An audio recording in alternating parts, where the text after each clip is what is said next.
Yard Waste Cleanup Day will be held on Saturday, April 24th from 7 to 3 p.m. Styrofoam and Corks Recycling event is Saturday, May 15th, 2021 at 10 a.m. to noon outside of the Township building. And that is all we have. Well, I have for community. Monica, good news on that last recycling event. The EAC will also be collecting empty pill bottles. Please take off any identifying information, but the plastic, the clear or the brown, will be collected as well for recycling.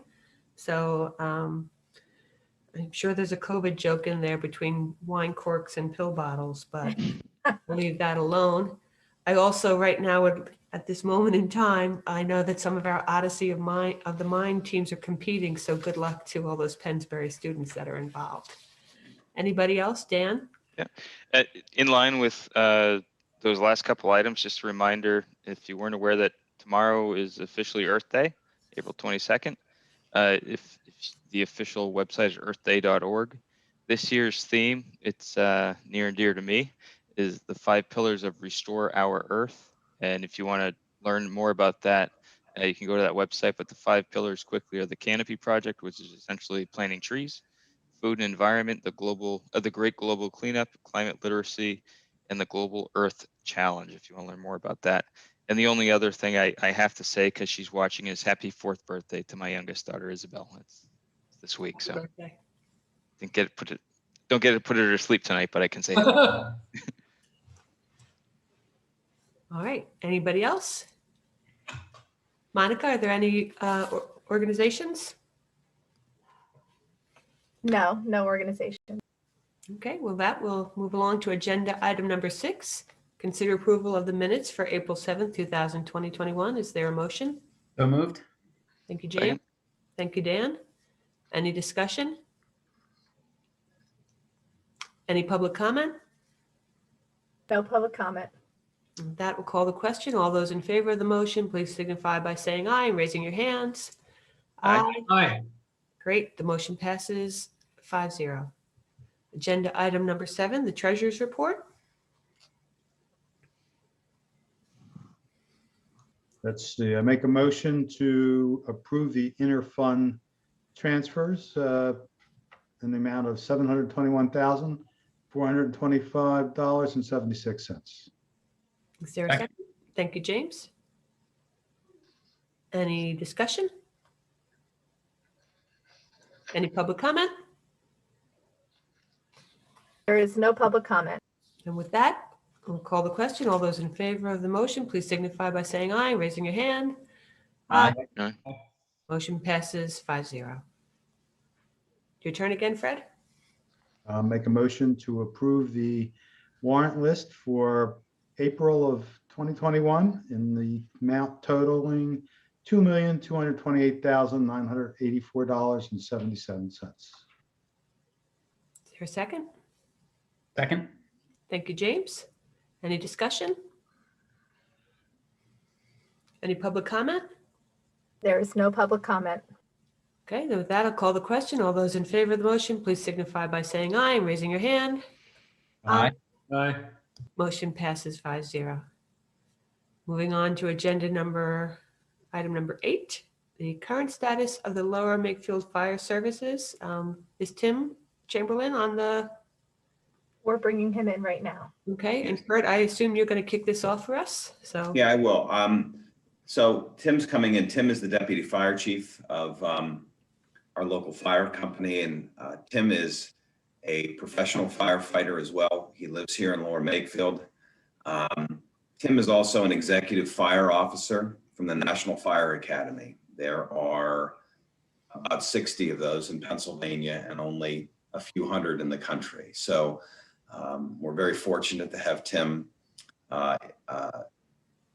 being a resident and a volunteer for the town, active in what he does. And I've asked him to come to talk about the volunteer company. You know, if you all have watched, I gave the board an article in their packet from Bucks County regarding the status and the concerns of volunteer fire service in Bucks.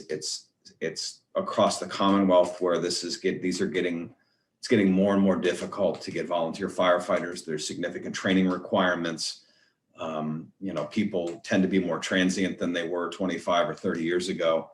And a lot of people wouldn't be aware. We think of the fire company, the volunteer fire company, as separate from the township. And that responsibility to be able to provide fire service ultimately ends up being a township responsibility. So I think it's important that we have these ongoing discussions with the volunteer company as we are today. So Tim, thanks for coming today. Thank you, Kurt. I appreciate it.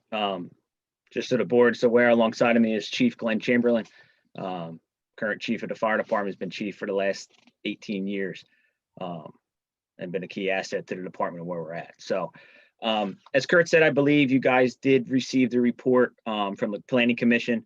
Also the report that we created for the last year for the end of 2020 for our year-end review. Just given an overall status of the fire company, our statistics and stuff like that. Last year was a very busy year for us. And I believe, do we have the slides up? Is are the slides running? Monica, can you that PowerPoint, there you go. And then Tim, whenever you want, you just tell them next slide whenever you're ready. Okay, you can move on to the next slide. All right, so as I said, last year in 2020, we ran 595 calls, which breaks down almost about 2 calls a day. We had 8 working fires and 3 rescues in our first due. Our first due is Lower Makefield Township in Yardley Borough. So those working fires consisted of dwelling fires, a building fire, rescues were involved with vehicle rescues and so forth and so on. Took up a lot of man hours. As you see the next line, we had 4,044 man hours just for the emergency calls. And that varied from nighttime, daytime, and when we move on, you'll see when the breakdown of our calls were. For us to be active, to be considered active for the incentives we have, as I listed in our packet, you have to make 25% or more of the emergency calls in a year. So we had 33 firefighters make that. We have about 60 firefighters that can respond. But only 33 of them actually made more than 25%. And our average age was 51.5 years. So the volunteer fire service, if you have read that Planning Commission report, is getting older, and we are getting fewer and fewer. So next slide. This is a breakdown of when those calls were, of those 595 calls. I have the bars lined up. Between 8:30 and 10, that was our highest range, as you can see. We had 48 calls between 7 and 8 at night. And as I always explain to a lot of people, think about most of our average age is 51.5 years old that has families and kids and second jobs and stuff. So this time of day, it's very difficult to get the volunteers to come out. We're still answering the calls, we're still coming out, but there are some times that it's very slim pickings of when we have to go and answer the calls. So next slide. This is a breakdown of the calls per year from 2011 to 2020. You see a big fluctuation that could be from storms that came in, winter storms, summer storms, any kind of minor floods. Being we do right along the Delaware, and a lot of major streams go out to there. We do have flooding. So you can see in the last 3 years, we've averaged close to 600 calls a year. And like I said, when I started, that average is 2 to 3 calls a day. And it varies from time of day. Next slide. As I said, we had 33 active firefighters for 2020. This is a chart just showing the active firefighters going back to 2008. Comprising these numbers was very difficult. We changed collection software over the past 3 years. So it was a lot of data collection that myself and a couple other guys had to go through. But as you can see, the variant of activeness of firefighters we have. Our percentage didn't change. It was always 25%. We changed that back in 04. When we used to require 30%, but as the call volume went up, we tried to make it a little more easier for our guys, so we dropped it to 25. But as you can see, from 2018 to 2020, we've dropped down almost 3 per year, and that's pretty significant in our line of duty. So, next slide. This chart's very interesting. That's our average age of active members from that 2008 to 2020. As you can see, back in 08, we were at an average of 40.93. We've lost some good firefighters to getting jobs in FDNY, City of Philadelphia, so forth and so on. And we lost a good amount of our younger guys. So as we got through the years, we're up to 51 and a half years. And as I said, 33 active firefighters in 2020, 20 of them are over the age of 50, and only 3 are under the age of 30. So as I said, families, kids, jobs, stuff like that, the strain on the volunteers is getting tougher and tougher, and the demand on the fire service is going up. So next slide.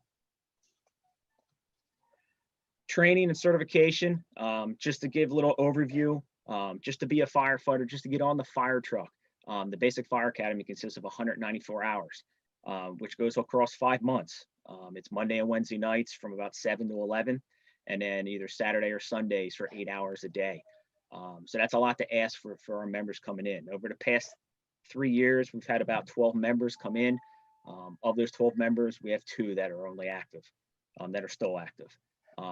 But that's just to get us on the fire truck to go answer emergency fire calls. We also, like I said, we go to vehicle rescues, water rescues. We have to learn to drive the apparatus. That's all additional hours that we ask of our members.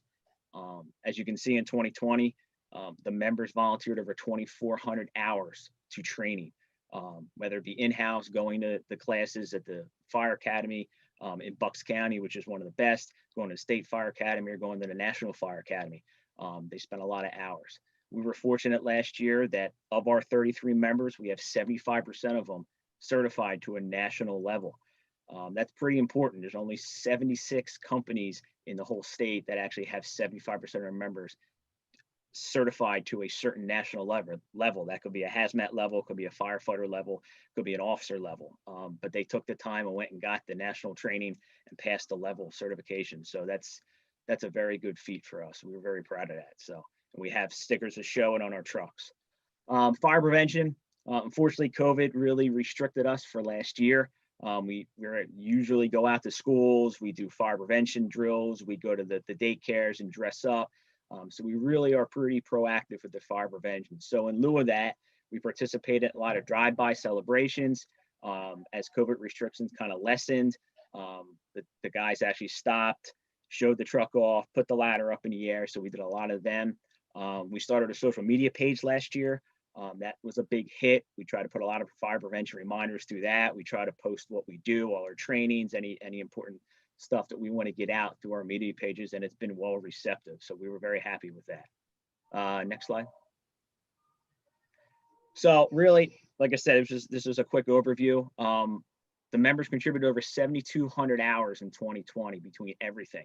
And unfortunately, that doesn't even come into account the behind the scenes of guys at the firehouse paying bills, ordering equipment, and stuff like that. There's a lot more hours that we just don't track that we contribute to. The average age of our firefighters is increasing, as I showed you that chart. We provide a lot of incentives to try to entice members coming in, to try to keep them. It's just tough where we are at, and the duty that we have to give. Unfortunately, in today's day and age, when we ask guys to get up all hours of the night, anybody, they kind of look at us and go, I can't do that. I have other commitments. So it's getting tougher. Experienced members are retiring. As I said, we lost a lot of younger guys to go into FDNY, Philly Fire Department, so forth and so on. And our experienced guys are getting older and they're retiring from the active firefighting. They're going administratively. So that's a big, big thing we're losing. It's getting difficult. We can do as much training as we can, but that experience from running fire calls and emergencies and rescues for years, it's getting tougher and tougher to pass that down because they're retiring. The demand for mutual aid assistance is increasing due to the overall shortage of firefighters, as you see in the Planning Commission report. We went from 330,000 firefighters, volunteer firefighters in Pennsylvania, to about 38,000. I mean, that's a big loss. So now we're getting called more mutual aid because of the lack of volunteers that surrounding companies are having. So it's not just us, it's everybody else around us, and it's getting tougher. And the continued township and borough growth. As it grows, as it expands, the demand for the fire service goes up for the amount of calls. So it's becoming, it's a burden, but we're doing it, and we still have a strong volunteer fire service. But as I said, we're getting older. Our experienced guys are retiring, and we're coming to crossroads. So that was a quick overview. Chief, you want to add anything? Anything we touched on? No, you hit everything pretty good. Thank you. So, like I said, there's a lot more information in that packet that was created for a year-end report. Like I said, all the incentive stuff we give out, a quick brief overview of the volunteer company, how it started, where we're at, and stuff like that. So, Kurt has my information. You guys want to come in contact with me, any questions and stuff like that, we're more than happy to answer them. So. Tim, do you mind if I ask a question of Tim? Tim, when you're talking about active firefighters, and I saw the criteria that you gave. Yes. To me, having talked to and been involved in other communities, oftentimes the situations that become concerning is if there's particular times of day, like you had mentioned, when a lot of the calls come in. And if you have, even if you have a robust amount of firefighters who are active, I don't know if 33 would be designated as that, but it comes down to more if there's difficult times of day that you might have a harder time turning out lots of volunteers. Are you seeing anything in there where you think, boy, we're having to rely on neighboring companies, or that, we're only turning out a couple of guys at a time? Is that becoming a struggle? It is. As I said, it's hard to break that down because, during the day, during the week, we have a lot of guys that are retired and are floating around the firehouse, but, the average age of those guys, and I have it here during the day, is 56 years old, getting on the fire truck between, 8 and 4. So at night, it fluctuates too. Sometimes we have a decent amount. Other times it's a little tough. We just had a working fire this past Saturday morning, 7 a.m. And I had to call 4 different mutual aid companies in because of the lack of manpower that I had coming in on our apparatus. So it varies. And 3 hours after that working fire, I could have had another call, and I could have had 20 of our own members. So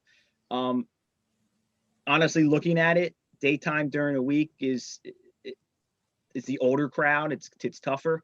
But I mean, wouldn't you say it kind of fluctuates? I mean, Well, yes, the majority of our calls are, alarm systems, maybe brush fires, different things could be handled with a smaller group. So our senior daytime guys can handle a lot of that. But if we get anything bigger, we actually have help coming in now from mutual aid companies, and anything that we have to go in service, we rely on them to come in and back us up, because daytime is a struggle. Different businesses aren't letting their people go like they used to, so it's becoming more difficult. But we want everybody to understand you're still very well protected. It's just becoming more clever how we do it. Yeah. Did you want to say something else, Kurt? So thank you, Kurt, and thank you, Tim, for coming to give this presentation.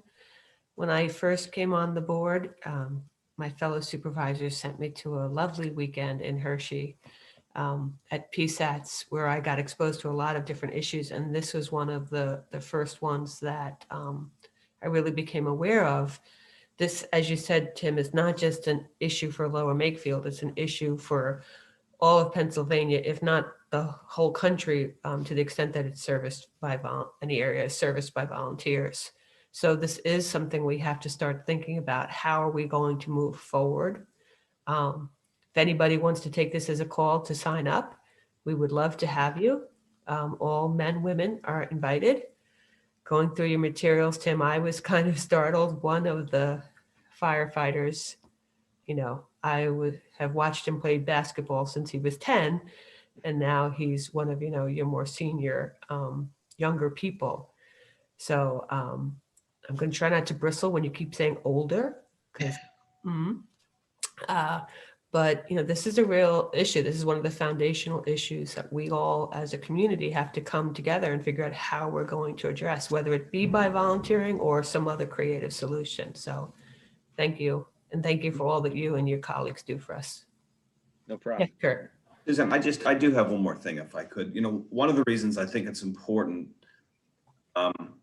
to have someone like Tim come and speak is, as this gets harder and they have to get creative, again, as I said, ultimately this responsibility to be able to have adequate coverage, to do everything we can to assist to accommodate that to happen is ultimately our responsibility.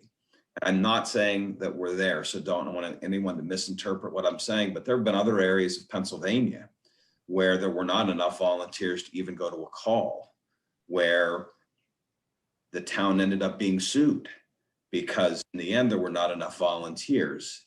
And again, I don't want the town to think as if these are sort of two separate things. It's a requirement of the local government to provide fire service. We've been blessed because we've had a very active and qualified volunteer company. And I think as we go forward with these discussions, we need to realize in the end that, creative solutions for some of these things is going to be something that the township has to participate in as well. That's all I have. Thanks. Thank you. Kurt. Thank you. Dan, I see you have something. Yeah, first of all, I just like Supervisor Blundy said, I want to say thank you for coming and giving this presentation. I know with my kids, we always bring them to your annual, I'll call it your community day on Woodside. I think it's a great event. We love going through the fire trucks and taking our photos, and it's great. It's a wonderful event that you all put on. Secondly, I know how my nephew was actually, when he was in high school, he went to a sort of a Voc Tech high school out in Western PA, where they ended up having first responder training. So he actually volunteered with their local volunteer fire department out in Western PA before he graduated and went in the Army. Now he's in college studying criminal justice because he wants to be chief someday. But it's so this is something I follow fairly closely just because I'm interested from a family perspective. I'm curious. One, obviously, you see these trends. They're not trends we like to see, but they're understandable in some cases. What one, how simply put, how does one sign up or start the process if they do want to volunteer? Because I think there are people that see this, especially post-COVID, that are rethinking how they do things and may want to try and volunteer for something like this. I think it's obviously a very worthy cause. And then two, the bigger discussion down the road, but I know you're thinking about it, is how can we help you to kind of spur some more interest with you as you're going off and doing all the work? If we can help you recruit or anything else, what can we do to help you?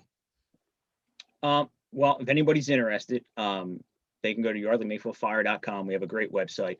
The membership application is on there. We have a great recruitment and retention committee. They'll get in contact with them, interview them, meet them. They'll actually give them a presentation to explain everything, so they're not joining, getting involved and going, whoa, this wasn't for me. We try to lay everything out there on the plate, because as you kind of know, there's a lot to go in with it instead of just coming in the firehouse, jumping in a fire truck and going. So we give them an overall breakdown. If they're still interested, then we get them to apply and join, and then we can sign up for fire school. In the future, honestly, this is something that we, to be honest, never had with the township. I know as long as I've been in the fire company for 20 years and the chief's been around a lot longer, we really haven't come to the township and expressed where we're at, our status and stuff like that. So if we can just have a very, good communication back and forth, we can stay in contact, quarterly meetings, whatever, to give you guys our status. Because as Kurt said, I don't want to come to you in 3 or 4 years and say, I have nobody, here you go. And then we're already behind the 8 ball. So if we can, continue this and start putting game plans together for whatever in the future, I think that's where it would be very beneficial for both of us, to do that. Because like I said, if you look at our report, we give a lot of incentives to try to keep everybody. And it's just in today's day and age with 2 jobs and kids and families and stuff like that, it's getting tougher and tougher. And the guys that it keeps falling back on, they're getting burned out. So I think that's where in the future, the township can help us. Just want to add one thing. We also have a recruiting and retention committee, which is very active, and they attend a bunch of community events, even some events outside of our township, and they're always willing to engage with people, and they carry applications with them. So, we're not just sitting back, we're actively trying to recruit more people. We found most recently, we're actually getting a bigger interest in middle-aged people than the younger people, and don't have any explanation for that other than it just keeps our age increasing. But yes, we have a very good committee, and it'll sit down with anybody. It'll give you a whole layout PowerPoint of what we're made of, what you need to do to be part of the organization, what you could become in the organization. So it's a very good committee. Can you, and this is, I'm thinking of what my nephew did. Does the tech school have a program that you could link up with that could provide you some bodies? They do. The Lower Bucks Tech School has a public safety program, and when they graduate, they get their Fire One, they get their EMT, and they get some kind of law enforcement. It's not the Act 120, but maybe Chief Calusi, I don't know. But I know they get a broad aspect of all 3 public safety entities. And we've gotten a few over the years, which have been great. When they come in and realize there's no paycheck with this, they go to the EMS side, where they continue to get their Act 120, become a police officer, or we've lost a lot, like I said, FDNY, Philly. They use this as a stepping stone, and they go and get careers somewhere else, and they're gone. So we have gotten some through the tech school. They have our information. They've contacted our recruitment and retention committee. So we have gotten a few members through that. So it has been working, not as much as we'd like to see, but as time goes, we'll see. Well, thank you again. Yep, no problem. Thank you. Anybody else have any questions or comments? Yeah, go ahead, John. I was going to say first, as other supervisors said, thank you for your service and your volunteerism. It's refreshing and necessary. This is a statewide issue, but in the county, in Bucks County, we also have an issue getting even 911 operators, and that's actually a great paying job. And I'm wondering, is there something we should be doing countywide that will help us recruit people that we need? Is this a communications problem, or is this a circumstance where it's difficult work and there are just not a lot of folks who are cut out to do that? That's where I'm wondering where we could be most helpful. That's a good question. I think that is a county level issue. I'll give you a perfect example where I work. We had an opening 2 years ago, and we start our salary very well. And we only had 20 applicants. And I was very shocked at that, because when I applied there 15 years ago, I had 120 I was competing against. So I don't know if it's the day and age, people don't want to do some kind of labor intensive job. And I understand, like you said, that the dispatch center, they're having trouble getting people to do that job. Yeah. Which is shocking, because computer, you got 3 or 4 laptops in front of you. I mean, I think it is a great job, but I don't know. I think that's something that, we do have a police or a Chiefs and Firefighters Association that tries to think about that stuff and try to go to the county commissioners and give ideas and stuff like that. I think that's where we'd have to start. There's always floating the idea of starting a county fire department, but it's state of Pennsylvania, everything goes down to local level of government. So I don't know. That's a good question. I think that's something that's I think higher than us. Yeah. Well, I think that's an opportunity for, without necessarily changing structures, for example. Mm-hmm. In general, I think have a messaging communications problem to get and recruit those folks across those service areas. And if we can find a way to address that, everyone benefits. Mm-hmm. And that could be something we should be thinking about or asking for support on. Yep. Because I'm not sure if it's people know about it, and that's part of it. And it is definitely difficult. It's not easy. So that's where it's a hard one. If there's things that we can be doing, even that are modest I mean, there are benefits and stuff, but there are other sort of what I would say non-cash benefits that we need to think about how we improve that value of the experience for our volunteers. What can we be doing that helps improve that experience for them, that would want to entice others to suit up? And if there's something we can be thinking about there, that might be very helpful in terms of messaging and what we do to retain folks from, leaving or not being able to respond and stuff. And no, and like I said earlier, I mean, that's something that I hope that we can stay this good communication and talk about those things and stuff that you can help us with, ideas, whatever. I mean, look, we've been 130 years, all volunteer, and we want to continue it. But, we're starting to run out of ideas and options. So, any way we can continue it to go and provide the best level of protection, that's what we're looking for. So.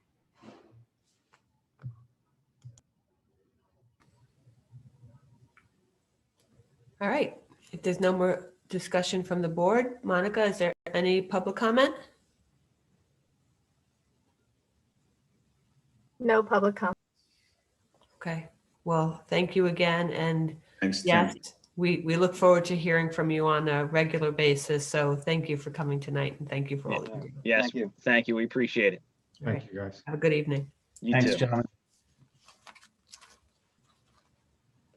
Okay. Then we'll be moving along to agenda item number 9, with the traffic engineer report. Monica, can you bring Marie in? Coming in now. Hi, Marie. Hi. So I think I should share my screen because I have the presentation open on my end. I think that you guys ran the presentation for the fire company, but I can run it myself if you don't mind. Sure. We're going to start with the Big Oak Makefield Road signal upgrade. Yes, yes. And Kurt, do we need a motion on this, or do we just want to go straight forward with the presentation? No, I think we can, because at this point, Oh, okay. at this point, so everyone's aware of what's happening. Recently, we had, I think Joe and Marie, Joe from Safe Highway Engineering and Marie with the same company, were here going over a couple of these projects. Joe and Marie and their staff has worked with police department, with having some conversations with PennDOT. This Big Oak Road project is ready to be submitted to PennDOT for them to sign off on. I thought it was important for the board to see that prior to that application being submitted, because there were some changes that were made, some changes that PennDOT tentatively agreed to that we thought were good things that would save us some money in the project. So we're not making a motion to do anything as far as that. This is just meant to be an overview before we go ahead. Perfect. So then, Marie, please do share your screen and walk us through Big Oak.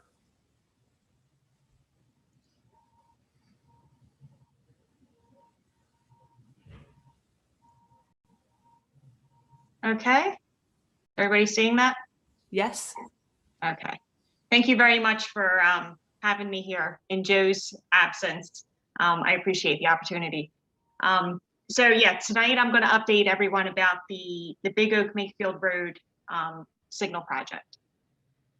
This was funded through an ARLI grant, as you know. It was set to expire this month, but we did get the project extended, and we for sure will finish the project before it expires again. There were 2 ARLI grants that the township had been awarded.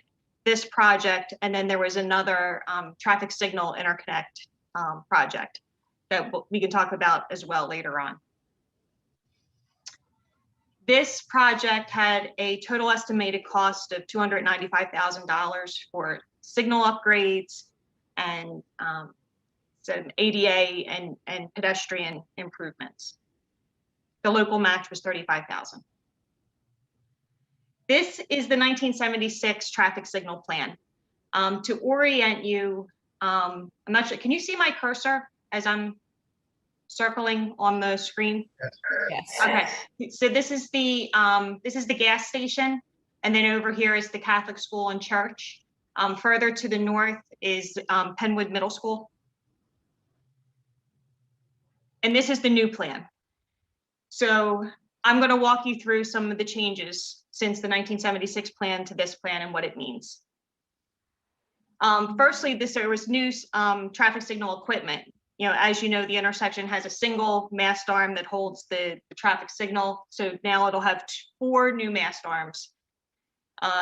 This signal isn't completely basic. It does have some some vehicle detection. There's loop detectors in the roadway, but that is now being upgraded to video detection. There's also preemption capabilities that are now being added to the signal. The controller cabinet needs to be relocated because the controller cabinets now are much bigger and can't be mounted on this signal pole anymore. So that's being moved to the northeast quadrant of the intersection. And there's new walk, don't walk pedestrian signals with a countdown timer that's also being added to the signal. So there's also roadway striping improvements. Again, here is the gas station, and then here is the Catholic school and church.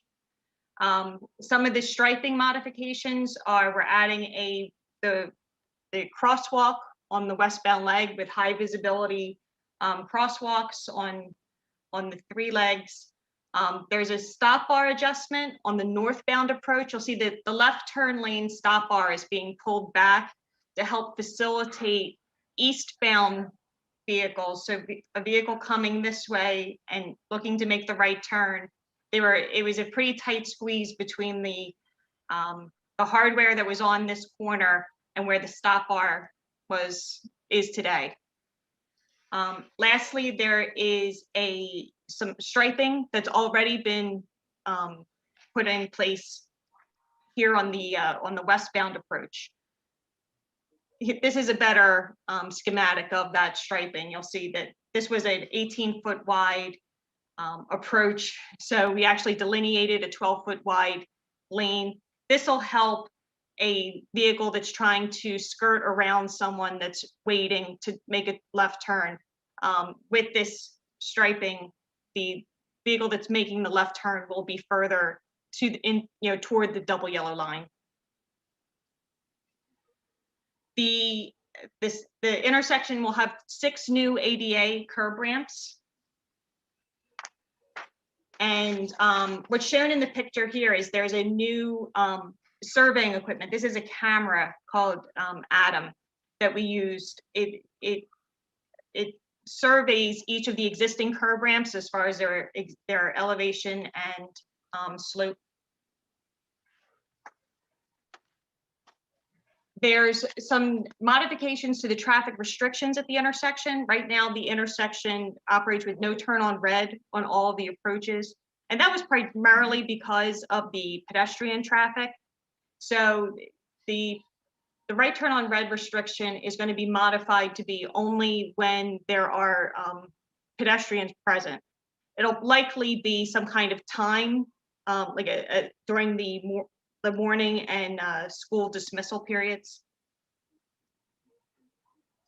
There are some other improvements that we also investigated, as part of this project. One was delineating a separate left turn lane on the southbound approach, by the gas station. That cartway is 33 feet wide. So while you can physically fit 3 lanes in that cartway, you have the problem of there's an overhead lighting pole that would be right up against the travel lane. So that probably wouldn't be a good safety feature to have, a hazard that close to the travel lane. And by including that delineated left turn lane, you start to create alignment issues for the vehicles traveling through the intersection. So at the end of the day, the traffic demand really didn't say that we needed to have that left turn lane, so we just decided not to carry that improvement any further. Another improvement considered was to put a crosswalk on the south leg. PennDOT initially wanted to put 4 crosswalks, a crosswalk on every approach. And we were prepared to do that by putting the ADA ramps and the landings, at either end of the crosswalk. What got difficult was PennDOT then required that the landings also connect on the corner. So you can see on this southwest corner, you would have the ADA ramps and the landings, and then to connect them, you have a utility pole that you're moving. There's a drainage issue potentially, and then there was the slope of that frontage, at the intersection. So it became much more complicated very quickly. So, and of course, that's going to increase the cost of the project overall. So after discussing all of these, impediments with PennDOT, they agreed that, the crosswalk across the south leg really wasn't as important. This further illustrates the need for pedestrian access at this signal. As you can see in the blue circles are your middle schools. I have included here the Catholic school, even though I know that it's closed, but there was the potential there that that could become another school, a charter school or a private school of some sort. And then in the red circles, you have all of the residential areas that are trying to get to these schools. So this was a very clear need for pedestrian access and need to, update the amenities at this intersection. So as Kurt said, our next step is we would like to submit this signal plan to PennDOT for their comment and approval. With the signal plan, we'll also need to complete the construction plan, which we're working on now. But we don't want to get too far with the construction plan because, depending on what PennDOT comments on, we don't want to have to redo a design, for conduit and the electrical lines. If, for whatever PennDOT comments on, we want to at least get some preliminary feedback from PennDOT before we go too much further into the construction plan. But that's where we are in the project right now. Does anyone have any questions? Great. I can't see everybody, so I can't tell if anyone has their hand. It's okay, Marie, leave it up because I'm sure someone might want to refer to it. Dan, I'm going to just guess you have your Well, now that you put me on the spot, I guess I will ask a question. Thank you. No, and thank you, Marie, for your presentation. It's very helpful. I get that one. You don't have to bring it back up, but you could. In addition to the schools and the residences, I believe there are also a couple of houses of worship in that same stretch. I think Zubeda Foundation is just on my screen anyway, just to the left of the residential. Yeah, actually, I can see it labeled there. And then I think there's a church or two on the other side of the road. So it's a very important intersection that for what we're doing. So I'm glad we're doing that. One question, because we're talking about Arley grants and we have video detection of cars. Can you just clarify that these are not video cameras specifically for? I see Chief smiling there. He knows what I'm asking. That these are not videos to capture vehicles that are speeding or running red lights, etc. These are videos just to serve as signals. These are for the operation of the traffic signal. Yeah. I just want to make sure. I knew that's what you were going to say. I just want to make sure that was on the record. So, questions about that. Otherwise, we have, make sure I'm clear. So we have pedestrian crosswalks on 1, 2, 3 of the 4 sides, right? Correct. And the fourth one, we don't have it because there's too many conflicts with. There became design issues, the construction issues with implementation. Correct. Right, having to move a sewer inlet with everything else that's there just gets difficult. I get it. So all that sounds good. You were just talking about progressing plans enough for PennDOT to comment on, but not so far that you'd have to backtrack a little bit. So when we engineering speak, what are you thinking for like our 30% plan set? How far along would you take the plans on a? That's a little bit out of my wheelhouse as far as where the construction plans are. But Joe did say that he anticipated maybe a 3-month. It would be 3 months before we were ready for construction to get through the approval process. I believe that's right. I could get back to you for sure, but we met with the Citizens Traffic Committee on Monday, and he said something about a 3-month horizon. So I think that's probably, we're anticipating 3 months to approval. So. Okay. And I know you put this up there, and I know Kurt's paying attention to this too, but this is primarily, we have what, a $35,000 match for Yes. $300-ish thousand grant, right? Yes. Not a bad return there. So that's, I don't really have any questions. I'm just pointing out good things that we're Yeah. doing here. Yeah, I like was what you're great. doing. Okay, well, thank you again. Sure. My pleasure. Any other supervisors have any comments? Okay, thank you. Monica, is there any public, sorry, thank you, Chief. Would you like to say something? Suzanne? Yes. Yeah, Maria, I just have a quick question. I understand there was a misunderstanding at the Citizens Traffic Commission on Monday night that there will no longer be needed a school crossing guard at that location. Did we clear that up? Oh, so I'm still waiting on an answer to make sure that Well, the signal we can have- be operated manually. So I know that is important to you. Yes, I don't have yes. that final answer yet, but we will make sure that the signal is able to be controlled manually.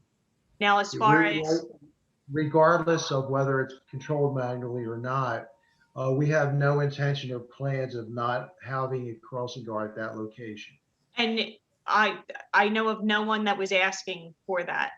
Okay. Yeah. All right. So I thought that there was an understanding that because of the upgrades, that a crossing guard would no longer be needed. I just wanted to make sure that everybody was clear that that is not the case. No, the only, at least in my frame of mind, I'm sorry if I made myself not understood. Of course, a crossing guard would always be there. The only question was whether or not there was going to be a manual manipulation of the signal that was going to be necessary. And that's entirely your call. Okay. Thank you. Appreciate that. Thank you. Monica, is there any public comment? Yes, Keller is on the line. Excellent. Keller, if you could please press *6 to unmute. Welcome, Keller. If you would please state your full name and address for the record. Hi, this is Keller Arnold. I'm at 2122 North Crescent Boulevard. Also a member of the Citizens Traffic Commission. First, I just want to thank Marie and Say for the work that they've done on this plan. I think it's very thorough.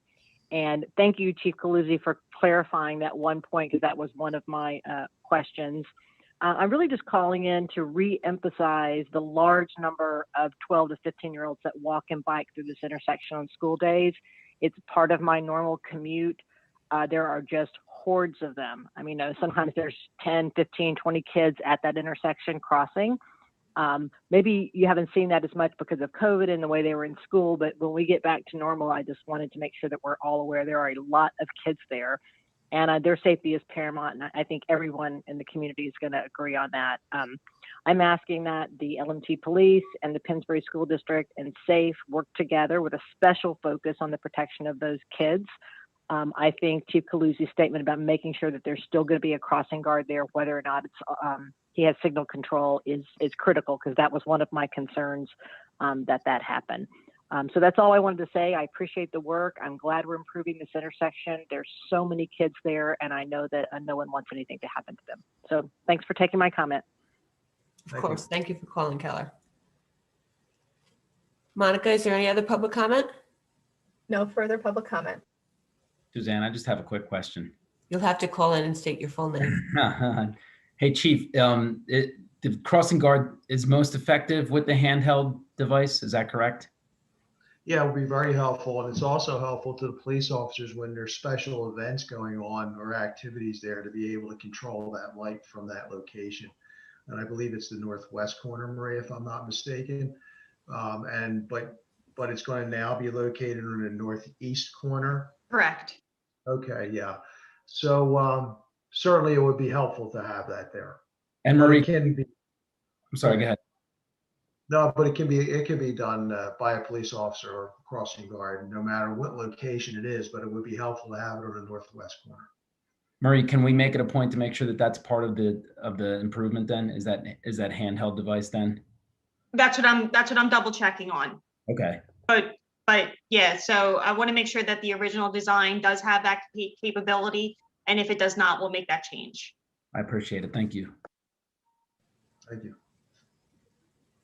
Okay, so there's no more discussion and no more public comment. Thank you, Marie, for this presentation, and thank you to the CTC. I know you've been advocating for this for quite some time. I think we can move along to agenda item B, which is a motion to advertise 332 and Mirror Lake signal interconnection. Go ahead. Marie, are you able to, you want to discuss this for a minute, Marie? Sure. So just for background for the board, if I could. So when you all retained Safe Highway to come on, this was one of the 2 Arley grants that we had that this work for this, which is far less detailed than the project Marie just gave you that Safe Highway designed. TPD, the former traffic engineer, had gotten through a significant portion of this work and had taken it all the way to this point. I've asked Marie, since they've had peripheral discussions with TPD on this, the township is going to be putting this bid out through the planning and zoning office, but for Marie, before we make that motion, to give any updates that she would have to answer questions. Right, and I don't have any information really to update. I mean, I'm just really more here for questions about what the improvement entails, if any information is needed for that.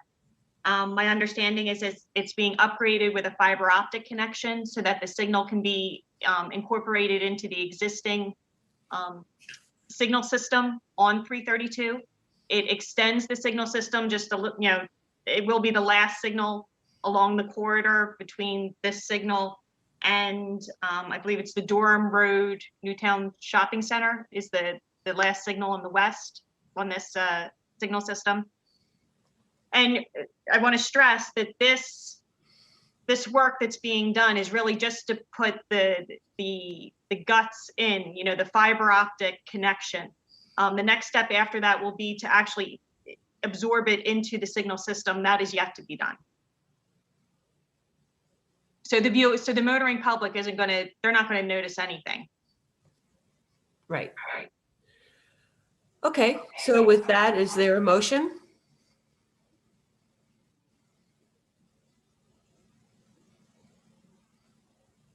So moved. Thank you, Fred. And Dan, were you the second there? Yeah, I'll do the second. Perfect. Thank you both. Is there any discussion by the supervisors? Monica, is there any? Sorry, Dan, didn't mean to rush. No, on the Kurt, can you just very briefly describe the funding breakdown on this one? This is not an expensive project. I think we have $60,000 or $70,000 budgeted, with the overwhelming majority of that money coming from the grant, which is in our 2021 budget. That was actually in the 2020 budget, and we carried that over this year. So I apologize, I don't have the exact amount. It's not anywhere to the extent that the Big Oak project is. I'm going to say it's $70,000 or so, with I think it's 90% of it coming from the grant. Okay, thanks, Kurt. I just want to make sure people were aware of that. Thank you. John, did you want to add something? Okay. Monica, is there any public comment?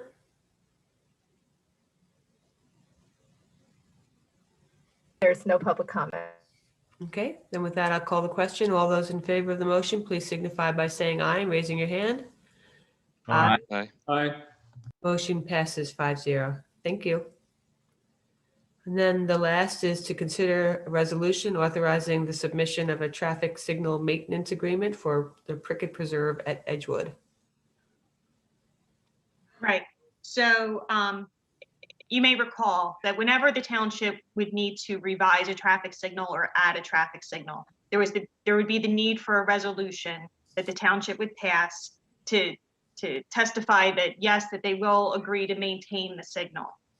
That process is being revamped by PennDOT. That it was just passed this past December. and a lot of consultants, including my company, we're trying to, scramble to get on the same page with this new process.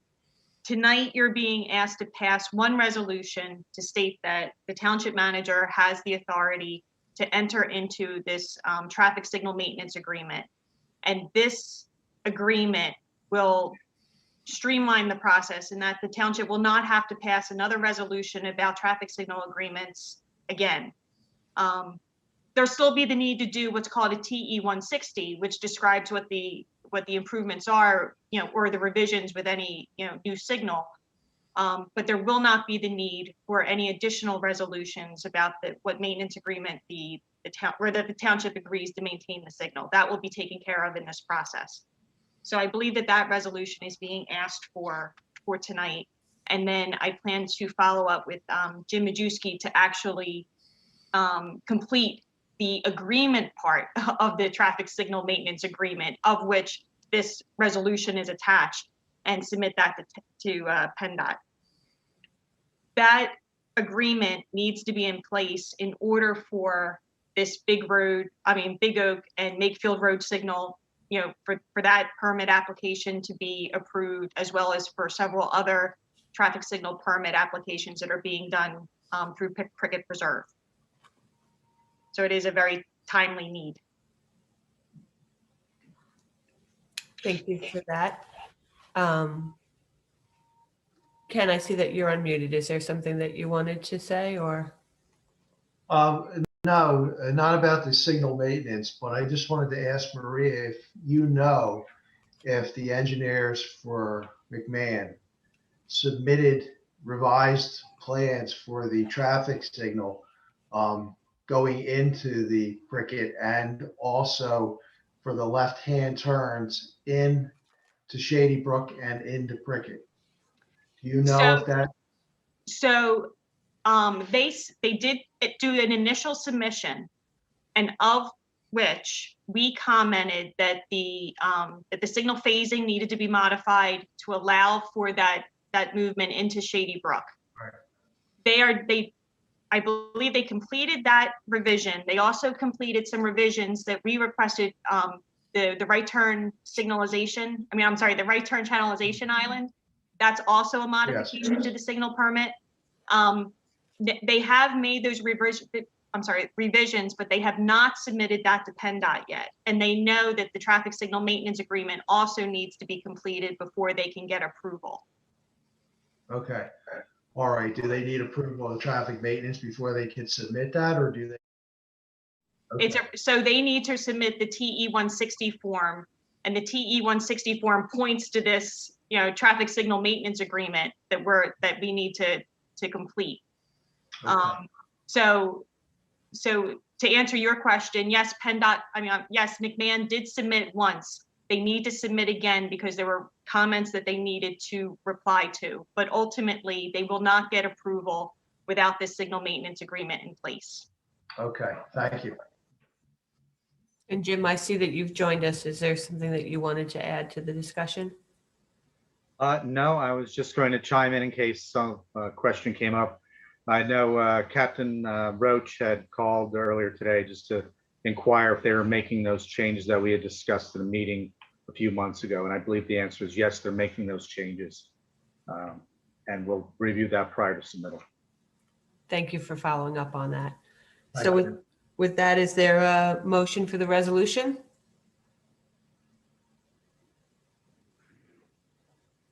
So moved. Thank you, Fred. I'll second it. Thank you, James. Any other discussion by the supervisors? Yes, Dan? Yeah, I don't know if my eyes are crossing or what, but I can't find the resolution in our packet. I was wondering what the name of it was. Our packet's organized a little bit differently this time. It would be like a PennDOT services agreement. It was a manual that PennDOT, this is PennDOT's version that we typed in that was included in your packet.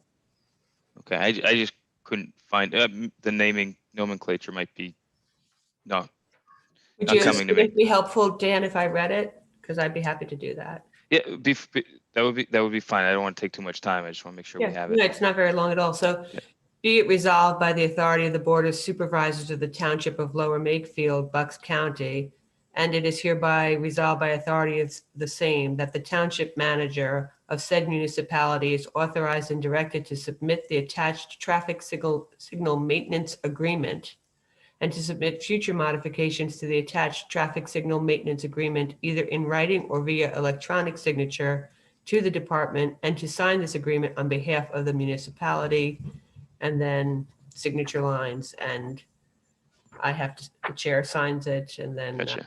stated. Got it. Kurt, does this, I don't think it does, but I just saw kind of surprisingly I think it was in one of the local newspapers online, that I think the folks at Prickett just got a rather large grant from the state for some of the traffic improvements. Is this tied to that at all, or are these mutually exclusive? They're exclusive. I mean, this is like what Marie was talking about. If you'd look back in past minutes of the board, you'd see where we pass these resolutions over and over again that do literally nothing other than authorize the manager to sign something. So this is that. It's just what she was saying was, once you do this one, now PennDOT is saying you don't have to do it over and over and over again to name the manager as the signee for this. So that's No, I have no problem with the resolution. I was having a hard time finding it in there, and I just want to make sure. I was curious just because we just heard about that large grant that they got from the state for about, I don't know, maybe half or so of the traffic improvements that are required.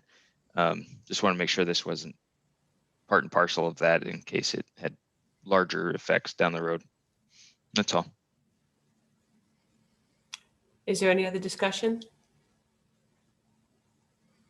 Monica, is there any public comment? There's no public comment. Then with that, I call the question. All those in favor of the motion, please signify by saying aye and raising your hand. Aye. Aye. Motion passes 5-0. Thank you, Marie. Thank you. Have a good night. thanks, Marie.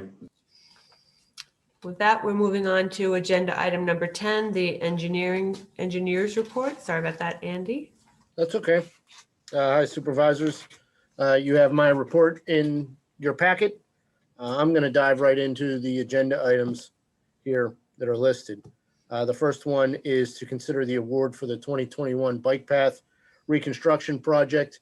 If you'll remember, we put out a bid for reconstruction of the bike paths on Heacock Road and Stony Hill Road, between Edgewood Road and Stony Hill Road on Heacock, and then on Stony Hill Road between Heacock and Chestnut Woods Drive. So we opened bids on April 14th.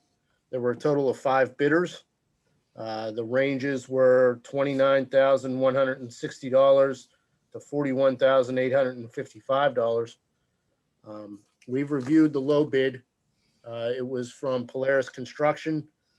They were actually the contractor who completed the bike path reconstruction project last year. They did good work.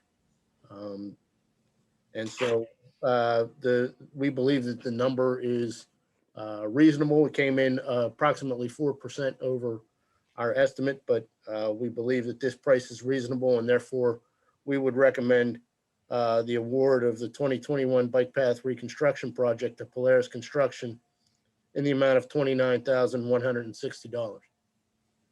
Is there a motion? So moved. Is there a second?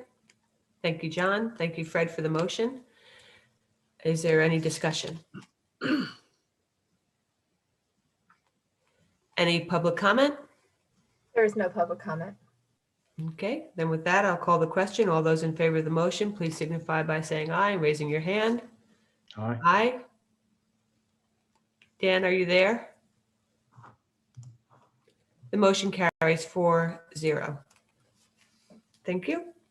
The next item, I have a presentation for Memorial Park. It's a quick summary of the project and where it stands. So I'm going to share my screen with the presentation.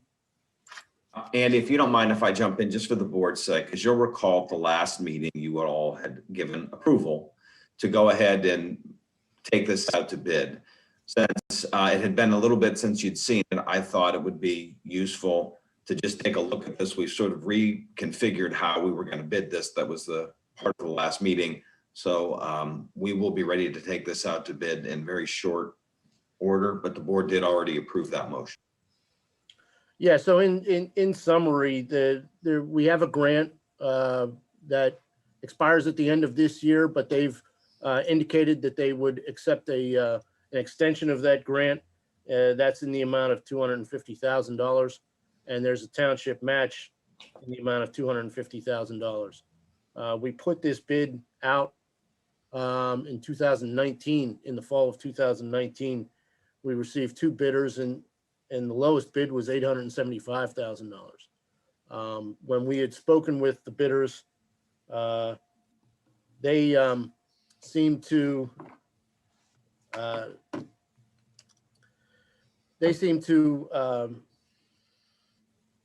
indicate that streamlining the bid and instead of having multiple subcontractors for a lot of the work would help to lower the price. And so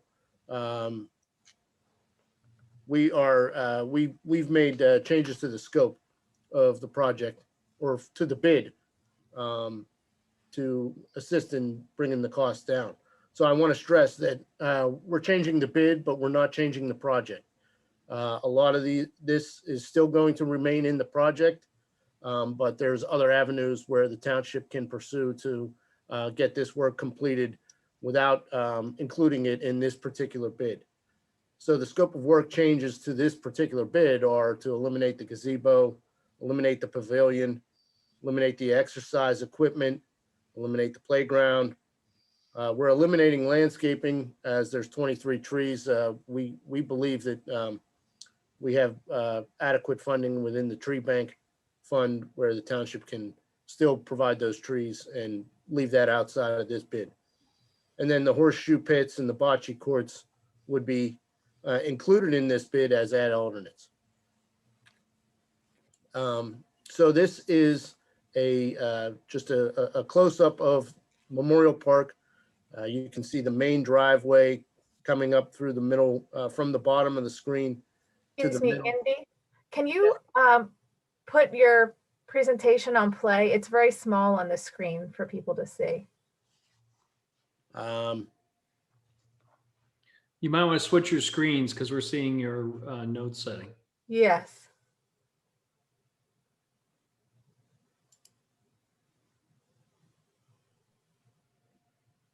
Yeah, there you go. Swap presenter view and slideshow view. Is that better? Yes, Much thank better, you. Thank you. Okay, sorry about that.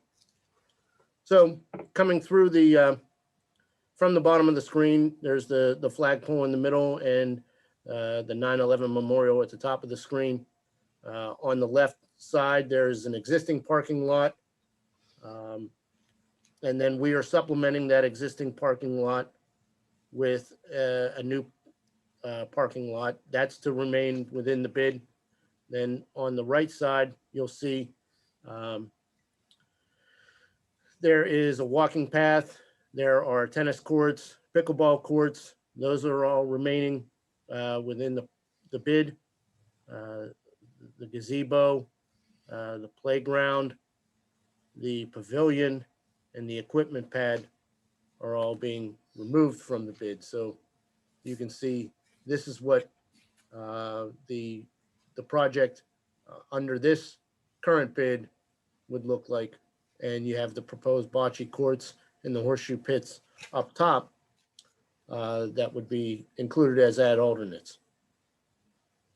So then moving to the project schedule, there's the important dates for the project schedule. I think it's best to look at it in a calendar format. And so I've provided a calendar format there. You can see that this is, we're at April 21st. It is out to bid this week, or advertised and out to bid on Penn Bid this week. We plan on opening bids May 26th, so that gives potential bidders 5 weeks to review. We're having a bid opening on May 7th on site so that bidders can come out to the park, look at the grading that has been completed, and understand just the limitations that they may have with the work. Andy, that's a pre-bid meeting. You said bid opening. So it's a pre-bid meeting on May 7th. Yeah, sorry about that. The pre-bid meeting would be May 7th. The bid opening would be May 26th. So then a potential award or approval would be the first Wednesday or the first meeting in June. That would be June 2nd. With a potential award June 23rd, given the 3 weeks requirement for the responsible contractor ordinance. That would give approximately 10 weeks for the contractors to construct the project. We have in the specifications that no work can be completed on site between September 3rd and September 20th. That's the week before and the week after September 11th. And so that would potentially have a completed construction date of October 15th, which is a reasonable time frame for them to complete the work, and also a reasonable time frame for this to be completed prior to winter weather setting in. So that's my presentation. If there's any questions, I'd be happy to answer.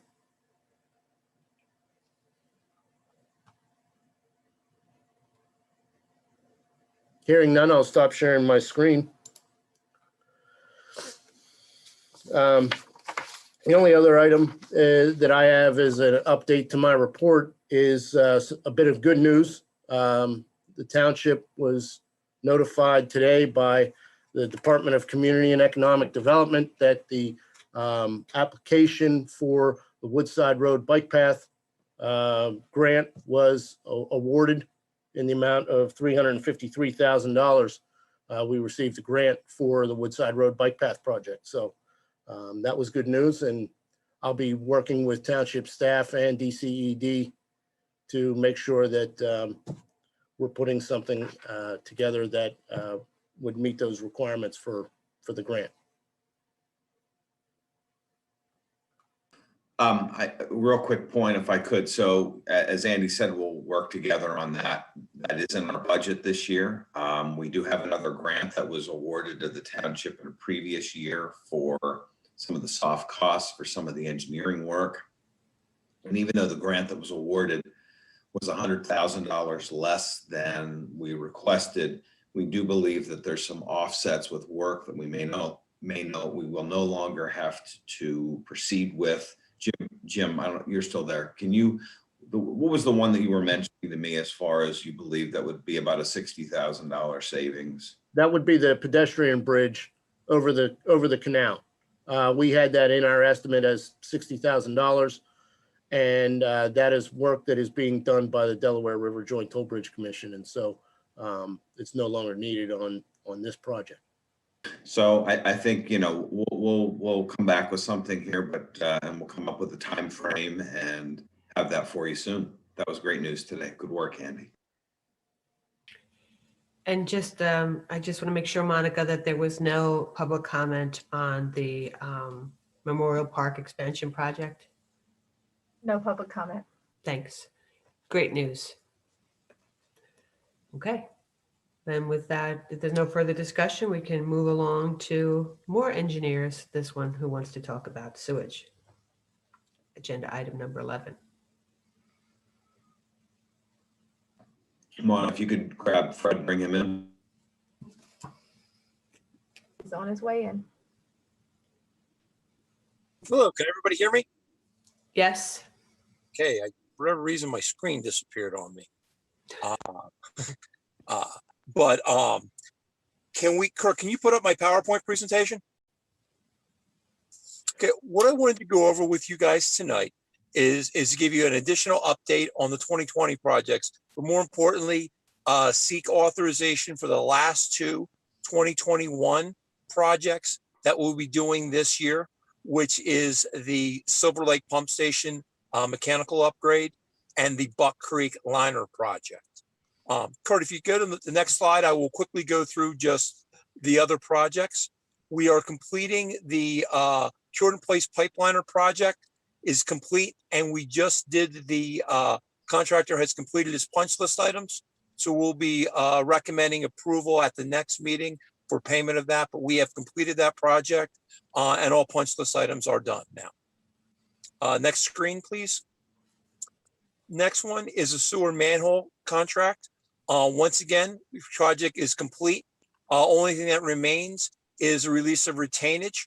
And we have, the contractor has completed all of the punch list items on that project as well with no issues. Next screen, please, Kurt. Brookstone Pump Station. It is substantially complete. They started the paving of it yesterday. And this Friday, we will be doing our final punch list inspection. And then upon the contractor completing that, the Brookstone Pump Station will be up, project will also be complete. Next screen, please, Kurt. This is the Stackhouse Pump Station. The contractor is going to start in mid-May. He's actually going to start with ENS and tree removal in early May. He was waiting for all of the work to be, or all the equipment to be in, so he could have continuous construction. Basically due that he wanted to get in, and the road, this is along the banks of the canal. So this is very important, and we are pushing him. So hopefully this one will be started and going through. We do have some coordination with the homeowners. They've actually already removed their irrigation system, and they're working very well with us. But it is very tight working conditions down there, and we didn't want to be in there until we could stabilize the force main and sanitary sewer immediately after work. Next slide, please, Kurt. This is the first of two contracts for 2021 that you authorized previously. This is the sanitary sewer manhole. Basically, to give the board an update, is that the bids will be due on May 12th. They will go in front of the Sewer Authority on May 13th, and they will be ready for the Board of Supervisors to take action on May 19th. Next one, Kurt, please. This is the Jordan Place Pipeliner project. These bids are due on May 12th, and the authority will make the recommendation on the 13th, and the board can take action on May 19th. One thing that I think is important for the board to hear is that I was at a DEP virtual conference, and they specifically, DEP called out the work that we're doing here as a model for other townships to follow. And they were strongly, they used our corrective action plan update as an example of how to be in compliance and how to take long-term action. While we're sewering it, I just wanted the board to know that this budget and actions have been noticed by DEP. Next item, Kurt, this is the Buck Creek interceptor. This is basically, it starts at the end of the Buck Creek, goes between Pine Lane and University Drive, and it really extends, out to Buck Creek Court, Buck Creek Estates, and then there's another line that goes up through Heather Drive to Quarry Commons, and basically ends at Creamery Road. And once again, this is for compliance with our cap, removal of I&I, as we discussed before, the permanent repair. What this project really involves is slightly more than a mile, 5,700 linear feet of 8-inch sewer main. The construction cost estimate is $271,975, which is slightly less than the approved Lower Makefield Township 2021 budget of $283,250. The Sewer Authority reviewed this at their April 15th meeting and did recommend it. We'll be looking for authorization to bid it. The bidding schedule would be to have bids due on May 22nd. The authority would review them on May 27th, and the Board of Supervisors would award the contract on either June 2nd or June 4th. I may have my date wrong there. There. So I would be asking any questions on contract 21-3. And if there's no questions, I would be asking for an authorization to bid this contract. June 2nd is correct, Fred. Okay. So I think before we have any questions, maybe we want to make a motion. I see you nodding, Fred. Is that a motion? I'll make the motion to consider the advertisement of the Buck Creek Liner project for contract SWR 21-3. Second. Second. Thank you, James. Okay, now if there's discussion or questions. Okay, any Yeah, public comment? Sorry, go ahead, John. Yeah, I was going to ask, what's the downside of letting this wait a little bit? We wouldn't be in compliance with what we said in our corrective action plan because we did commit to doing this. And if for some reason the sale were not to go through, we may not receive EDUs in the following year.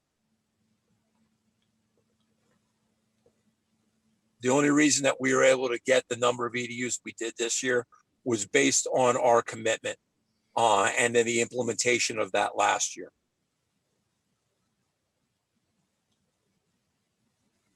Any other discussion? Monica, is there any public comment? There's no public comment. Then with that, I'll call the question. All those in favor of the motion, please signify by saying aye and raising your hand. Aye. Aye. Dan?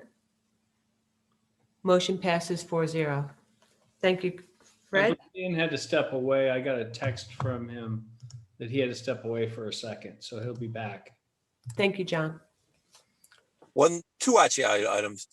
Last contract is contract SWR 21-4. This is the Silver Lake Pump Station upgrade. Basically, the Silver Lake Pump Station right now has filters that we have to manually back flush because they have simply worn out. The majority of the valves do not work. And there is no, if there is an emergency there, there's no emergency bypass pump. So really what this is to replace all the valves and piping and to replace just the impellers.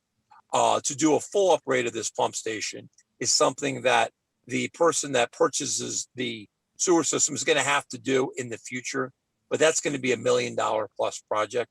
This sets it up and this allows our operators to continue to do that. And right now it restores the pumping capacity back to what it was. We're probably pumping 40 to 60% of our design because the impellers have worn out. And we can't replace the impellers because we can't isolate the pumps because the valves don't work.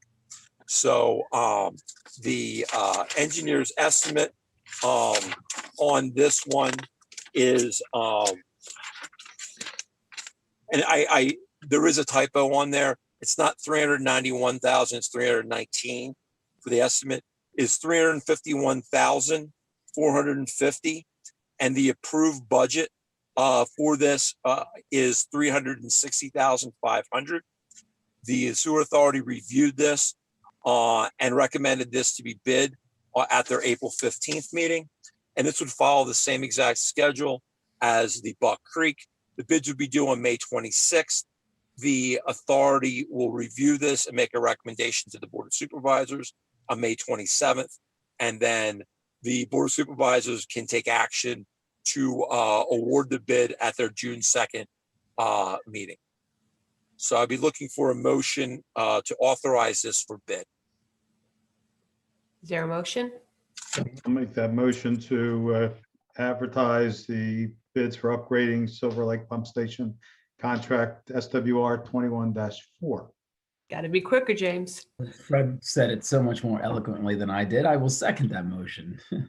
Thank you so much, Fred and James. Is there any discussion?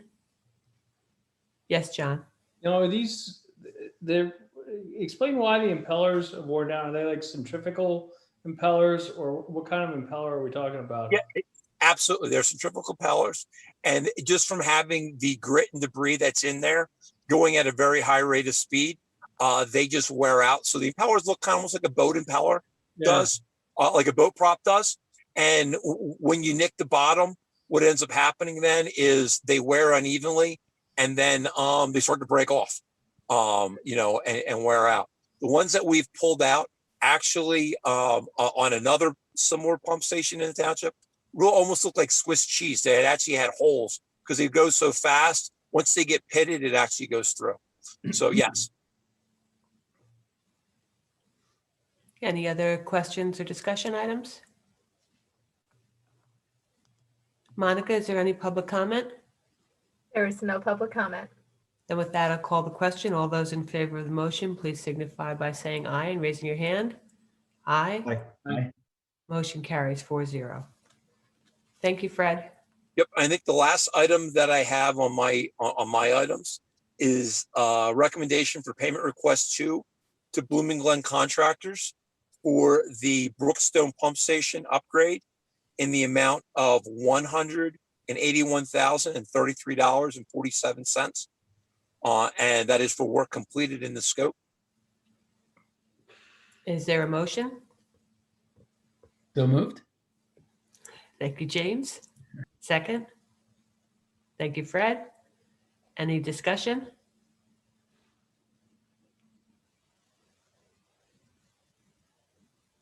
Tan, did you want to say something? I apologize. I just want to make sure I'm on the right agenda item number 11. 11 C. 11C or on the, okay. Thank you. John, did you want to say something? No. Okay. Monica, is there any public comment? There is no public comment. Okay, with that, I'll call the question. All those in favor of the motion, please signify by saying aye and raising your hand. Aye. Aye. Aye. Okay, thank you. The motion carries 5-0. That's all I have tonight. Thank you, guys. Thanks, Fred. Thanks, Fred. Yeah, bye. So with that, we're on agenda item number 12, project updates. Kurt? You're on mute. The only project I'll bring up is A. We do have a signed agreement back for Sandy Run from Harris that we are anticipating having a pre-construction meeting. I don't have a date yet. It'll be fairly soon. As a reminder, they're also doing the paving contract in the township this year. So we'll look to coordinate both of those items so they can efficiently get through all of that work. They're staging an area with both of these projects. There'll be concrete work that they'll start with, and then they'll sort of work their way through. So the goal will be to incorporate both of those things so we can help them be as efficient as they can be. But that's all I have for projects at this point. Thank you, Kurt. There are no questions. Then we can move along to agenda item 13, which is the manager's report. So, Kurt? So at the last meeting, you all were kind enough to pass a motion to amend our winter services agreement. And after we did that, PennDOT said, oh, we actually would prefer you to do the standard resolution. So I'm asking for the same motion, essentially in the form of a PennDOT resolution, the template agreement to amend our winter services agreement. As a reminder, this is in the area that our public works director had found that's going to generate an extra $5,000 or so per year for the reimbursement that we get for salting and plowing state road. So I'd ask for that approval for that resolution. Let's see. Thank you, Fred, for the motion. James for the second. Sorry, Dan. Any discussion? Any public comment? And then with that, I'll call the question. All those in favor, please signify by saying aye, raising your hand. Aye. Aye. Motion carries 5-0. Thank you. Second item, as you all are aware, we put out for bid the Patterson Farm lease, where we have had a tenant on that area of about 170 acres. There was one bidder, which is the current occupant of the property. That lease expires at the end of April. We put a bid out that the board is aware that both provided a 5- and 10-year option, and you have that before you for consideration. I'll make a motion to go with the 5-year lease option. Okay, is there a second? Thank you, Fred, for the second. James with the motion. With that, I'll open it up for discussion. Dan, I see you. Thanks. Yeah, I'm looking at the bid, and I'm kind of torn on 5 versus 10, just because the bid they put in was for 5 years straight number across 10 years, so an even payment every year for 10 years. I understand at some level, because they do provide a benefit to us, and that they are able to farm Patterson Farm and keep it a farm, and that's the goal of the conservation easement. I get that to some extent. I am interested in exploring a 10-year, if possible. If the way farming is, it's long-term investment. May make sense for everyone if it's a 10-year, but I understand that the 5-year, because essentially it's the same cost per year for 5 versus 10. So I would be in support of a 5-year, but I would like to possibly look into a 10 if possible. So Dan, if I could, I'd like to understand a little bit better. The lease that we received, we only received one bid from one farming group, and it's a great farming group. Probably should have said that up front, right? Yeah. Yeah. So, and the way they bid on it was they had a 5-year and a 10-year plan, but essentially what you're pointing out is that the rate on the lease would be the same for 5 years, same amount per annum, and then if it extended for the 10-year, the same amount as the first year as the 10th year. And so what you're suggesting is, in response to James's motion, is maybe moving forward with the 5 years, but maybe opening up some dialogue to see if there's something that can be done in terms of increasing the possibility of rent for the second half of that elongated lease. Is that, I think that was very eloquently stated. Yes, that's exactly what I'm thinking. Should have gone into law. Yeah, I'm sorry, Kurt, did you want to say something? Just so we can put some numbers to this, if the public's watching, the bid price was $151 per acre. With 170 acres of farmable land, it comes out to an annual amount of $25,670. And under the terms of that lease, the farmer would be required to provide that funding once a year in advance of that May 1st date. So with that bid came a check in hand for the amount. If the board were, regardless of whether you did 5 or 10 years, they did satisfy those requirements, and that is about 12% or more than they had been paying in previous years. So 1 second, please, James. John. Dave, is that a possibility? Can we accept the 5-year at the rate of $25,670 per annum, and then reach out to the bidder and see if there's a possibility for, that second half, the extra 5 years at a, different rate, a higher rate? I believe it would be for a couple of reasons. First of all, we've only had one bidder, and then the terms would be no worse than what they proposed for the second 5 years from what the board is saying. So that would certainly not create an unlevel playing field versus anybody else for obvious reasons. So I think under those circumstances, we'd be allowed to do that. Yes. Thank you. Yes, John. John, you're still muted.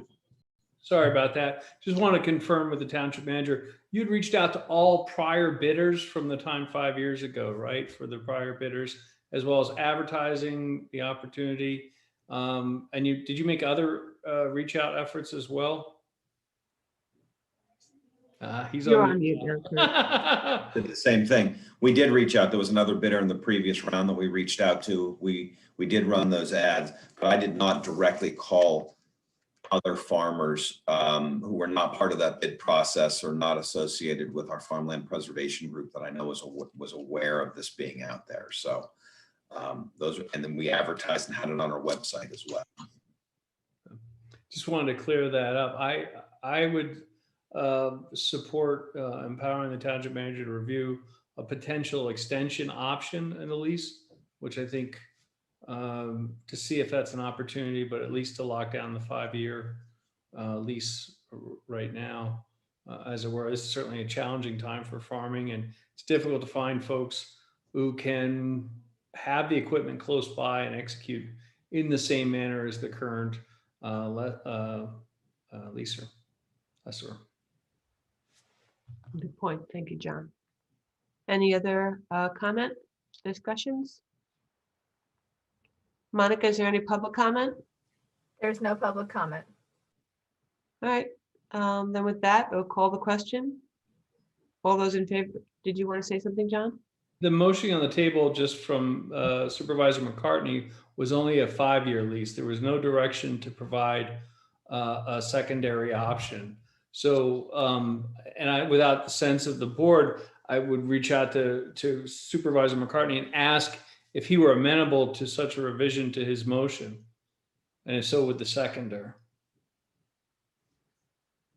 And can I get clarification on what that is again? Because I was under the impression that it's just the 5-year lease, and we look at the second option as down the road, not necessarily as part of this motion. I think it's clean to have a standalone motion just to solidify what you have under contract, but it doesn't prohibit, and I think the sense of the board is to approach the bidder with the possibility of seeing what the second half would be. So, I mean, it'll be in the minutes of the meeting, certainly to you. Would a second motion be in order then thereafter to empower you to review options for extensions? Sure, that might be the way to go, because that way we're committing to one thing legally, and then the other would be just encouraging that effort to be made, following it up. Yes. Okay. And then my motion as noted then. I think your motion stands as is. It does. Okay. And then there'll be a second round of motions if this motion passes. And that being said, I think John makes, a good point, and when we discuss that, we should talk about expediency. So with that, there being no public comment, call the question. All those in favor of the motion for 5 years, please signify by raising your hand and saying aye. Aye. Aye. 5-year motion passes 5-0. Madam Second Chair, motion. I make a motion that we empower the township manager and solicitor to reach out to the winning bidder for the 5-year lease to see about optional language for extending the lease for an additional 5 years under somewhat more favorable terms to the township and community. I'll second that. Thank you for the motion, John, and the second, Dan. Is there any discussion? So, Yes. yeah, I think what you probably brought it up when you mentioned expediency is just how quickly we want to do this to make sure it's I know we're not going to sit on it, but if there's how quickly do you think we could do this, and when and how I know I'm asking you to do some guesswork here, obviously, Yeah. but how quickly do you think we could have something to talk about in more detail? Well, I guess the part that's hard for me to guess is, I'm sure no farmers are on vacation right now, but I would expect that Dave and Kurt will reach out to them quickly this week. But actually getting together and coming to a resolution, I hope we'll be talking about this again at our first May meeting on May 5th. That would be my hope. But since I can't commit the other side, that's my hope. Well, the good news is the bidder will be starting the work on May 1st, so I would think that they would be motivated, at least with that, to sit down and talk with us too. So I think I might have saw them out there the other day, so I'm pretty confident they're around. So, any other discussion? Monica, is there any? Dan, you still on? You're allowed to not be on mute, but usually you do that if you have something you want to say. Okay. Monica, is there any public comment? There is no public comment. Okay, then with that, I call the question. All those in favor of the motion, please signify by saying aye and raising your hand. Aye. Aye. Aye. Great, the motion passes 5-0. Thank you, everyone. Sorry, Suzanne. My newly minted 4-year-old also had her first 4-year-old meltdown this evening, so that's why I disappeared for a few minutes. No, I assumed it was a birthday related, Yeah. so I get it. So I'm sure we all do. All right, so with that, we're on to 13C. Back to you, Kurt. Unmute yourself. Thank you. You have an item before you. Monica is, there she is. As you'll recall, last year when we did not open the pools, we also pulled the plug on the pool painting that would take place. At that time last year, we had purchased the paint. We had brought that over and included that in the bid. As we moved to paint the Olympic pool this year, with the snow that was late, the water that was in the pool as it was drained, the pool was in far worse condition in terms of the paint down to the concrete than we had anticipated, and is going to require a second coat on it. As such, the quote that you have before you for a change order for $11,000 does not include the price of the paint. We would estimate that to maybe be around $1,500 or so. But we're asking for approval. They're out there, they're staged in the area. We'd kind of want them to go quickly because our goal is, especially with being closed last year, to get opened on time, to have everything look pristine. So we're asking for consideration to approve that change order. Is there a motion? So moved. Thank you, Fred. Second? Second. Thank you, James.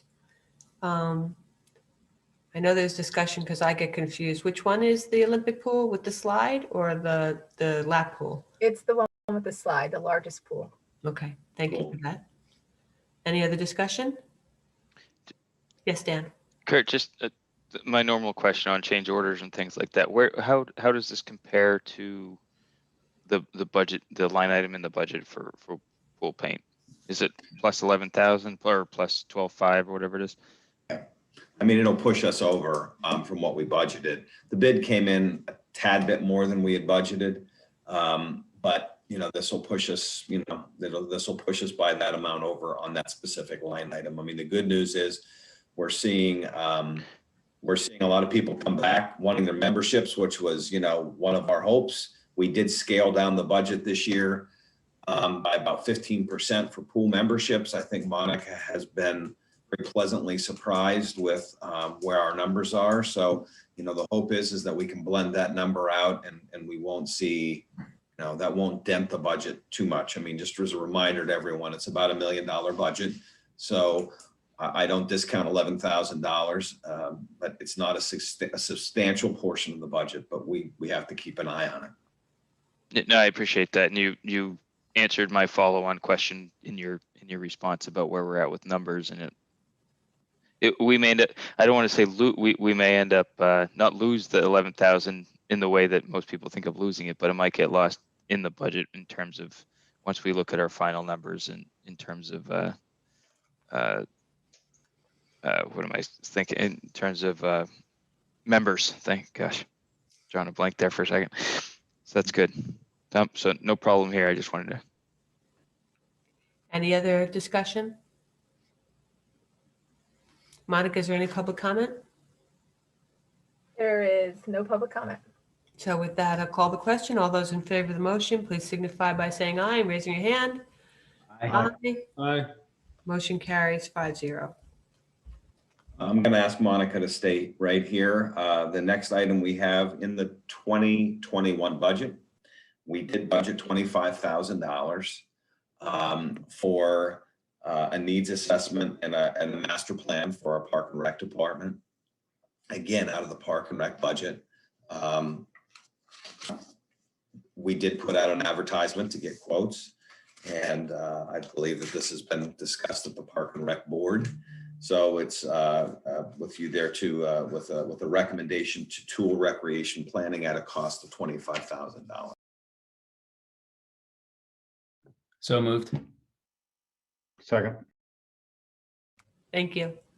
James for the motion, Fred for the second. Is there any discussion? Yes, Dan. There she is. Monica, how does this, we had a needs assessment of some type done in 2018 timeframe, right? And then we also had the comprehensive master plan, which included discussions of Parks and Recs, not necessarily needs assessment level, but includes discussions like that. So we've had some fairly recent studies, input, reviews.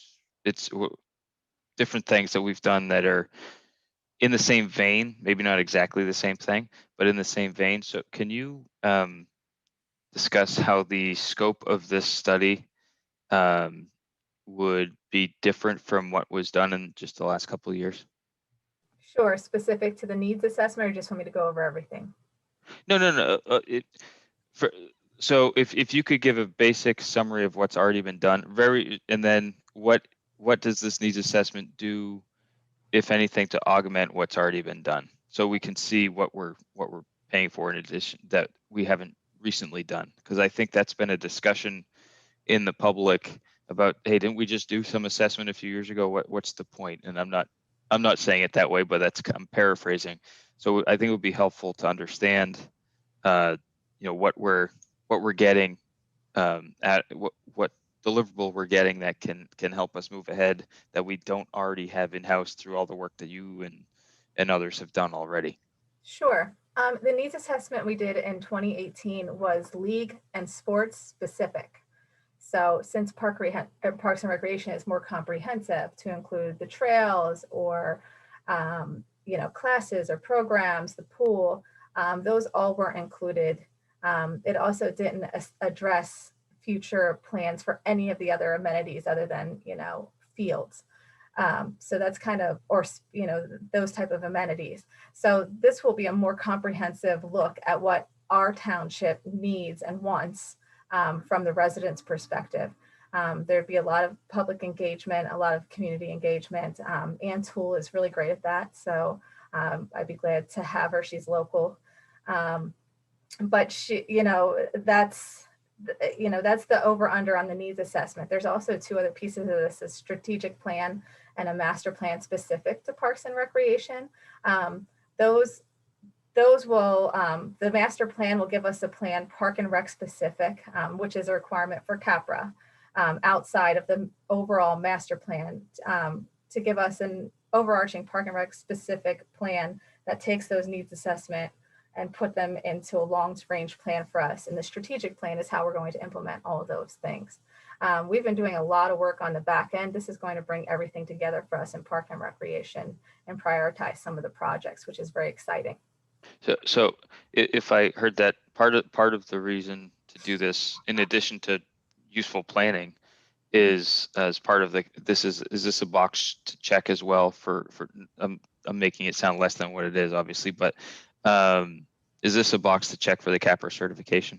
Oh, it's a major requirement. Okay. They wouldn't even come out if we didn't have a Park and Rec specific master plan. Okay, that's what I thought. I just want to make sure. And then in terms of boots on the ground needs assessment, we have a couple of pretty big projects coming up that haven't, that will probably not be fully constructed or might not have gotten full use yet prior to doing the needs assessment. And when I'm thinking about Memorial Park, obviously that project's coming up.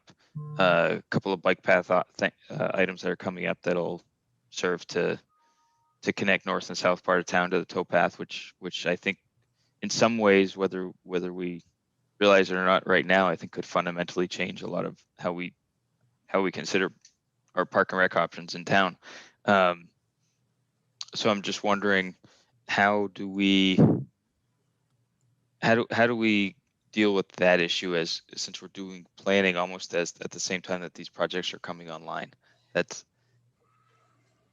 Well, we're planning for the future. So we would make the plan with those in mind already. So we already have those in place. I mean, unless if there was some significant finding saying, hey, we just don't need those things, which I don't see that happening, because everything we're putting in is just from my day to day, I can see a necessity.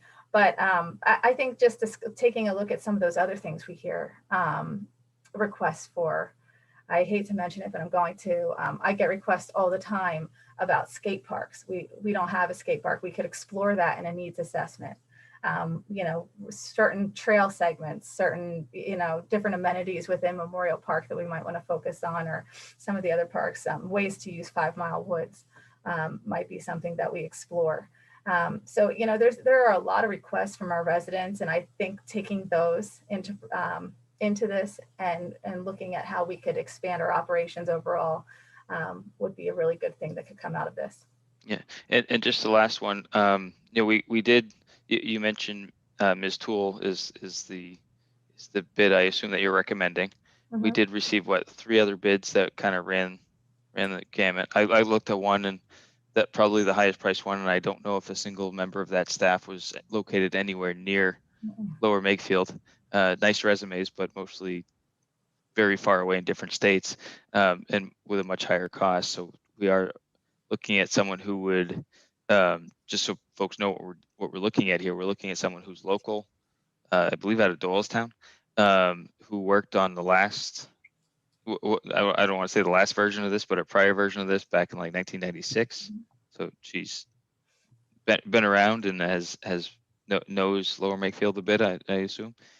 And then it's competitive with the other 2 or 3 that we got. And she's able to, it looks like she's able to meet the scope without going over and lots of additions. Is that all fair? I think that's fair. Yes. Okay. And does her scope, does the scope have to change at all? Because of the nature of where we're at, you know, we're all on Zoom right now. You know, a lot of this is public outreach. You know, that's a big part of planning, you know, to get that input. Are they able to support public outreach? Are they, you know, do they only do public meetings in person, or are they able to support this approach as well? You know, she could go both ways. We could even work together to make that happen. So I have no doubt that she could make it. We actually discussed, every one of the people who applied had asked at one point, is this all virtual? Is it a mixture? And I think at this point, it probably could be a little bit of a mixture, but there will be a lot of virtual. Okay, thank you.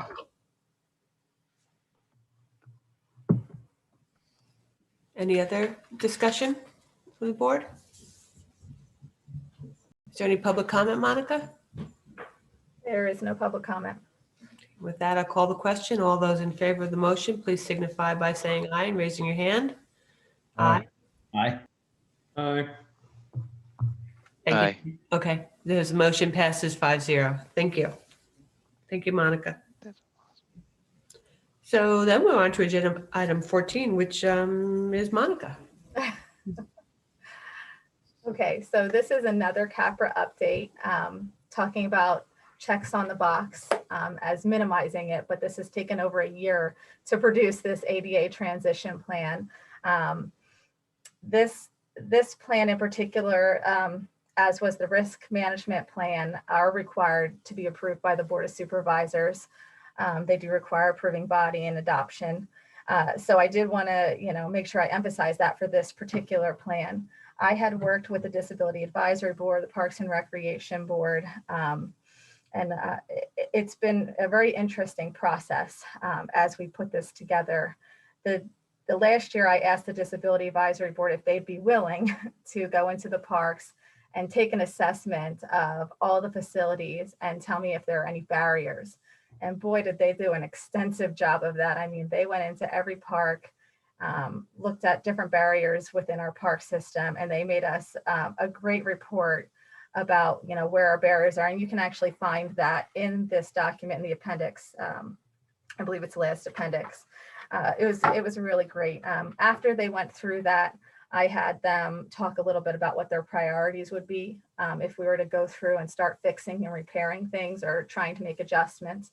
You know, not making any promises in the speed, because there are a number of things. A lot of things were about being able to spectate, or just how they can connect from one location to the other, being able to access certain parts of the park. So they created a priority scale, which you'll find in the plan. And then we came up with an implementation plan based on their rankings. So, you know, eventually, we will have to look at cost too as being a deciding factor. But most of the projects really aren't that high cost and can be done fairly easily. And, I just wanted to, I know you had some time to review this, but if you guys have any questions or concerns about, the process, how we did things, I'd be glad to talk about it. There are a lot of really great fixes. There are some things we already have on our docket to fix. There are a lot of surprises for me. And to be honest, I learned quite a bit. If the great thing that we did here is a lot of townships will hire someone to come in and do this. It could cost anywhere $40,000, $50,000 to have a professional come and do this. And our disability advisory board was able to pull it together in partnership with the department to come up with a really great plan. I feel very happy with it. If you guys have any questions or, any modification, anything, that'd be great. But ultimately, I'd be asking for a motion for you to approve the disability ADA transition plan. Make a motion to, Go ahead, Fred. I'll make the motion to approve the Park and Recreation ADA transition plan. Is there a second? I'll second. Thank you, James. Monica, the only thing I was going to say, as I was interrupting Fred, we have incredible staff and we have equally as incredible volunteers. And the work that the ADA, our team did of volunteers is just incredible. And it is eye-opening to really understand some of the barriers our neighbors face. So thank you and thank them all for this work. Yes, Fred? I just wanted to say, as the liaison to the DAB, they did a fantastic job working with Monica and the staff, and they unanimously approved the recommend to approve this. Thank you, Fred. Any other discussion from the board? Yes, Dan?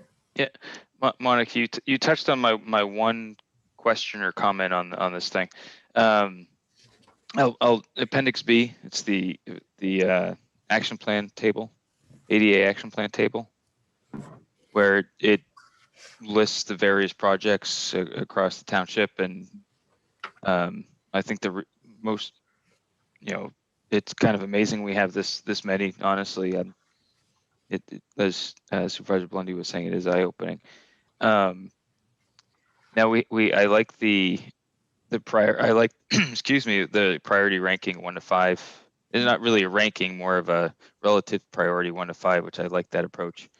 Can you explain the difference between the priority based on plan column, which is a 1 to 5 scale, versus the park priority level,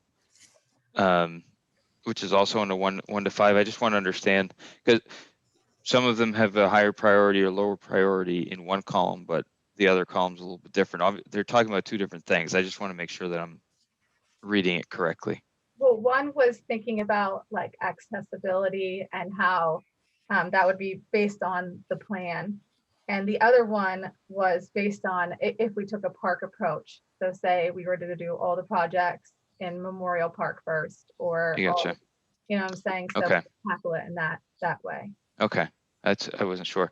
And then the last two columns, which are projected, at cost estimate essentially, Mhm. and then when the last column, for those who can't see this, is the projected budget year. So when we might implement the project. From a high level, for this, is it for this to be usable, right, in a as a guiding light document? When we obviously need to start filling in we have a lot of blanks in those boxes there. How do we go about filling in those boxes in a timely manner to make sure that we can move ahead with some of these things? Because these are big. Some of these are pretty minor, right? Like moving a trash can somewhere, that's a no-brainer. We can do it. You move it, it's free. But some of these are repairing or building or replacing, etc. So how do we do that? I think the idea would be to come budget year, take a look at some things that we'd like to tackle based on the priority level, and kind of approach the budget that way. I've been talking to Jim Majewski a little bit about what some of these projects might cost me, but I might not be the best to estimate some of them. So that was kind of outside of my scope. Kurt, do you have anything to, you look like you're moving around. I always look like that. No, Yeah. Yeah, so I mean, I think it would be a good budgeting tool. So we can- no, it's I think we need it because without those numbers, this plan is nicely written, but it doesn't have much teeth. yeah, Kurt, was everything okay? I saw you and Fred were chuckling there. I missed the joke. No, there was no joke. I was laughing because in the end, when Monica starts talking about when you start talking about numbers, I see her look up like she's waiting for a cue from me, and I started to laugh. So Dan, you're right though. You can have the best illustrated plan in the world, and if everything's 6 figures, right, it's sort of the difference between visioning and hallucinating. So I think having numbers tied to that and wrapping that in the plan are important, because there's some things that may become short-term possibilities just because of their price versus other things that may require much longer specific planning because we'd have to get the funding in order. I think the Woodside Bike Path is a perfect example of that's come to fruition, but that's taken some couple of rounds of grant funding and even budgeting over multiple years to do that. Yeah. So what's our plan to start filling in some of the boxes? How are there some that we could do quickly, and some that we, like to your point, Kurt, that we could might have to step back, and these are wish list items versus stuff that we can knock out with available funds if they cost anything? No, I think so. I mean, as the board is aware, we're doing things where we're putting numbers together, from stuff on township properties that we're looking at. That's going to be a discussion later, that the board has a report that we have Remington Vernick working on properties that Jim himself works on. So I certainly think that is feasible. It's just a matter of getting it together and being able to get together. There's also a lot of possibilities for grant funding once you have a good plan like this. So getting those finances in there as soon as possible. I think some of them will be easy for me to do. Some of them might require some engineer help, assistance to get some pricing in there.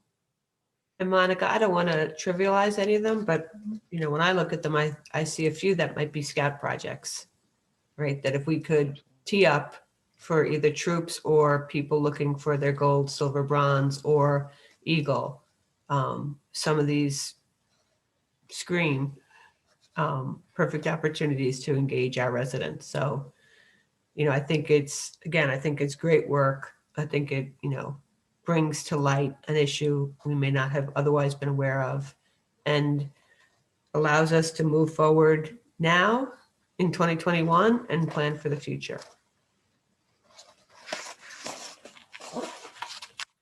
Any other discussion? Is there any public comment, Monica? There's no public comment.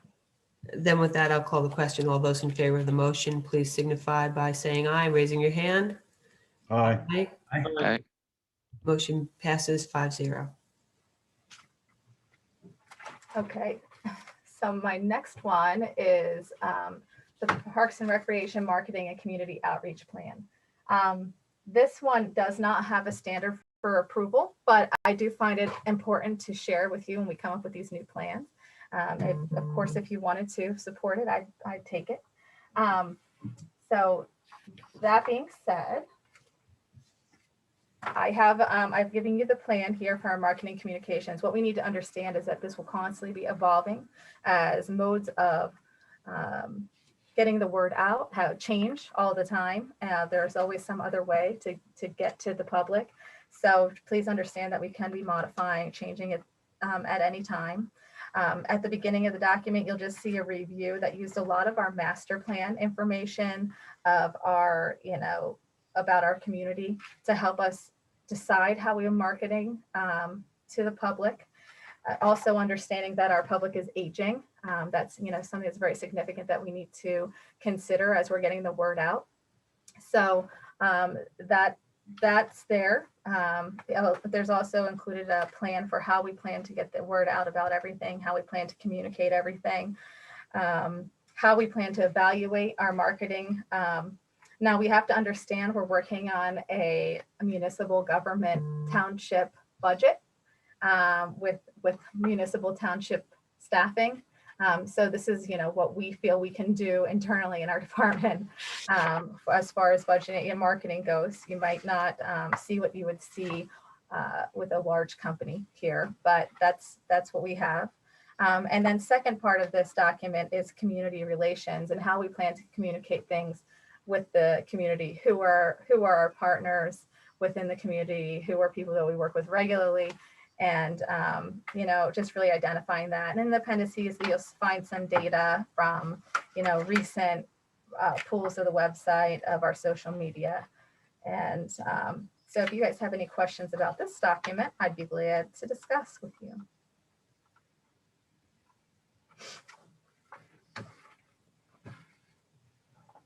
Any discussion from the board? Other than great job, Monica? Great job, Monica. And Kudos.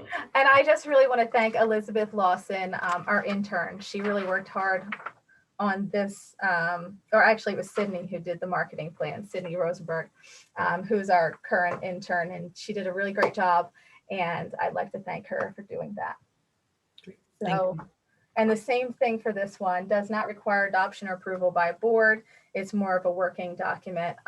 Monica, before you roll along, can we make sure there's no public comment on that one? There is no public comment. And then Dan would like to say something though. If I can unmute myself. I didn't see, Monica, did we get the Word version of this one? I believe so, but if you didn't, I'll send it to you. I just can't find, I got a programs and events one. I didn't see this one in there. I'll If, make sure to send it to you. yeah, Yeah. No I problem. think there's a few things that pop out that I think are, I can fix real quick that aren't fundamental. Sure. Yeah, no problem. I'm sorry, where were we? So with that, we can move along to the next agenda item, right? Yes. So the next one is our volunteer management plan. We do a lot of volunteer activities here. This is a requirement for CAPRA, not required to have approval or adoption, but I did want to share it with you. It's essentially how we'll recruit, retain volunteers. How we, and I think the big thing that was noted is, we could do a little bit more for our volunteers who really put in some time. So we had discussed possibly at the end of the year, not this year, maybe next year, to do some sort of luncheon for our volunteers who really put in some hours. So that's the long and short of it. What we do for background checks, how we evaluate, how people sign up. It's just all outlined here and in a nice little package. Any discussion from the board? Any public comment, Monica? There is no public comment. So I'll just say I agree with you. Our volunteers do so much for us. It would be great if when normal times return, we could do something for them. All right, well then let's move along to agenda item number 15, the solicitor's report. Thank you, Madam President. Briefly, we had an executive session that began at 6:45 tonight.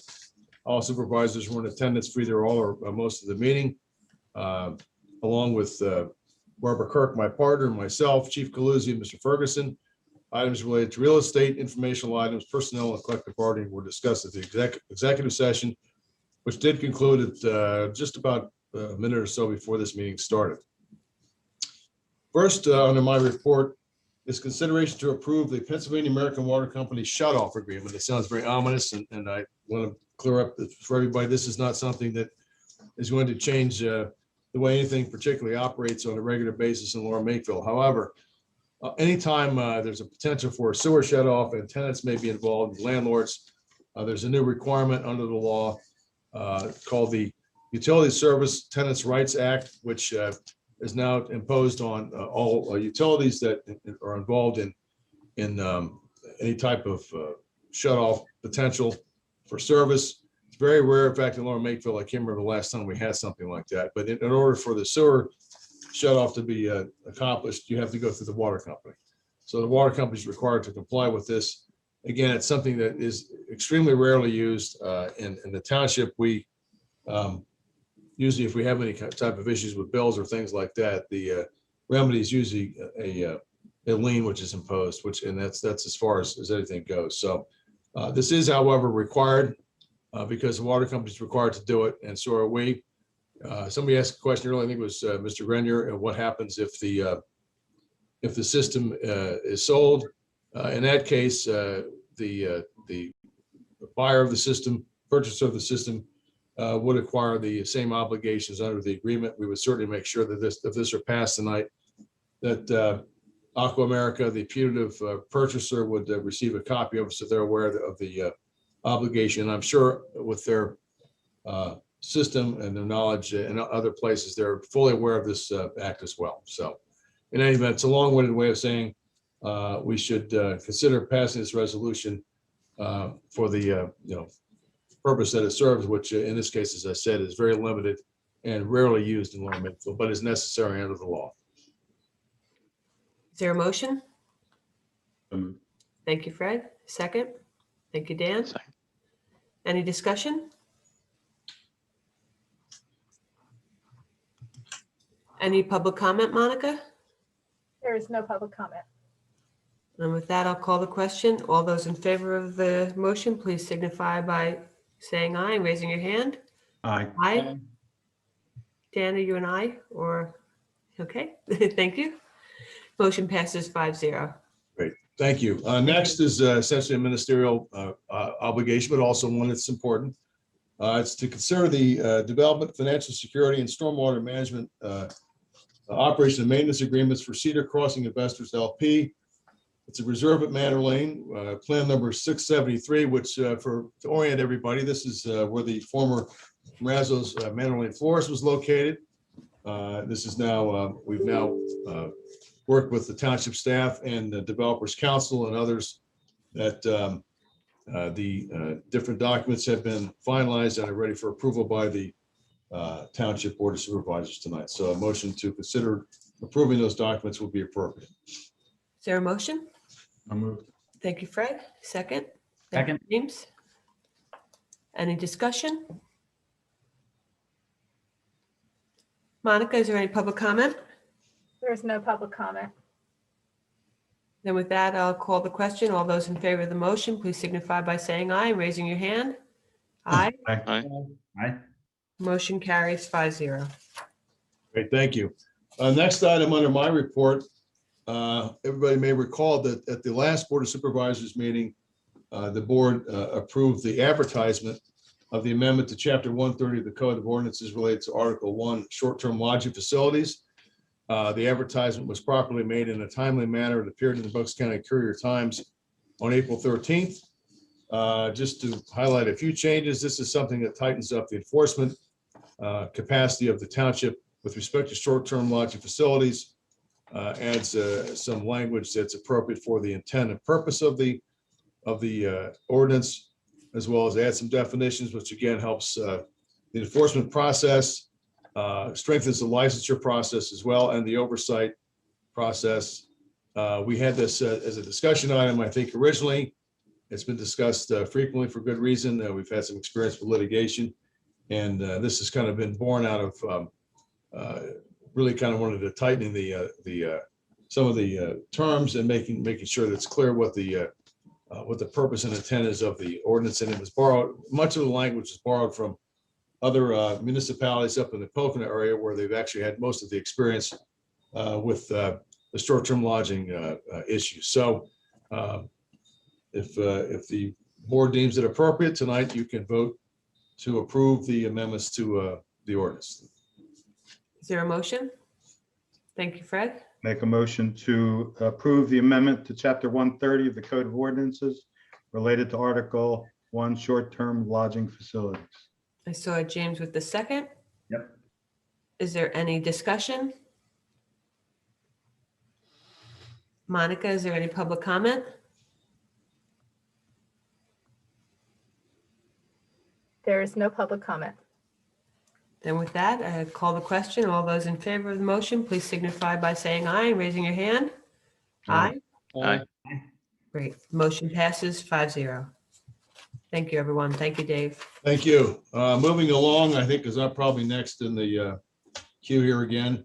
It's unusual. We have no zoning hearing board matters tonight for consideration, so 16 is not something to consider. Next under zoning inspections and planning is consider approval of the minor subdivision for George Gomez, 1442 Oxford Valley Road, plan number 679. I don't know if there's a representative for Mr. Gomez or Mr. Gomez, any representative are here. Just be appropriate if they were. Jim, are you there? Or do you know if were they planning on attending? Yes, the engineer for the applicant is supposed to be in the meeting. So hopefully they're either in or ready to come in shortly. And that would be Larry Byrne is the name of the project engineer. Thank you.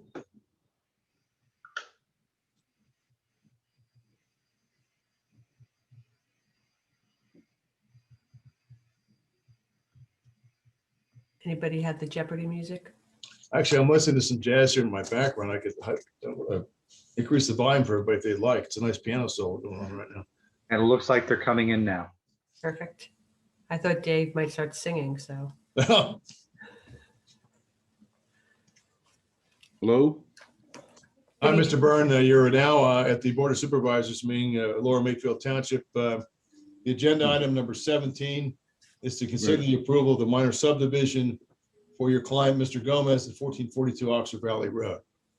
Correct, yes. And I assume you're here with the authority to represent Mr. Gomez and also to answer any questions the board or the public might have, as well as to discuss accepting any conditions that the board will request to impose upon the approval. Is that correct? Yeah, so I did see that Andrea Gomez was in the breakout room. I don't know where she got off to, though, to be honest with you. I'm right here. I'm right here. Oh, there she is. Yeah, Okay, but great. the engineer has all permission to represent us in this meeting. Thank you very much, Ms. Gomez. That's very helpful to have that information going into this process, which shouldn't take too long. But Mr. Byrne, we could just orient everybody. This is a project that's located in the area of Oxford Valley Road, southwest of its intersection with Stony Hill Road, just to the west, a few hundred feet of the Manor Care facility. Is that correct? Correct, yes. And it's on the north side, or I'll say north, or I would say the north side of the road, for lack of a better term. And your proposal is to subdivide an existing lot and to construct a single-family dwelling on the lot, and to subdivide the same into two lots and construct a single-family dwelling as well on the new flag lot. Is that correct? Yes, it is. Okay. And there's also proposed stormwater management, grading, erosion control, and a flag lot driveway connected to Oxford Valley Road. So what I will do, before I get to the actual motion, which would actually be to read the proposed approval letter into the record, there were 3 waivers requested originally. And I know that the planning commission recommended approval of 2 of not of the third. So let me orient the board for this purpose as well. Sorry. The 3 waivers requested were, number 1, from section 178-27.b of the ordinance to not submit 25 sets of minor subdivision plans as required. That was recommended for approval by the planning commission. Number 2, waiver from section 178-81. A of the ordinance to not require additional street trees along Oxford Valley Road. And I believe that was also recommended for approval by the planning commission. The last one was a waiver from section 27-178-47. A to not require sidewalks along the property frontage as required. And that was the one waiver that was not recommended for approval by the zoning, or by the planning commission.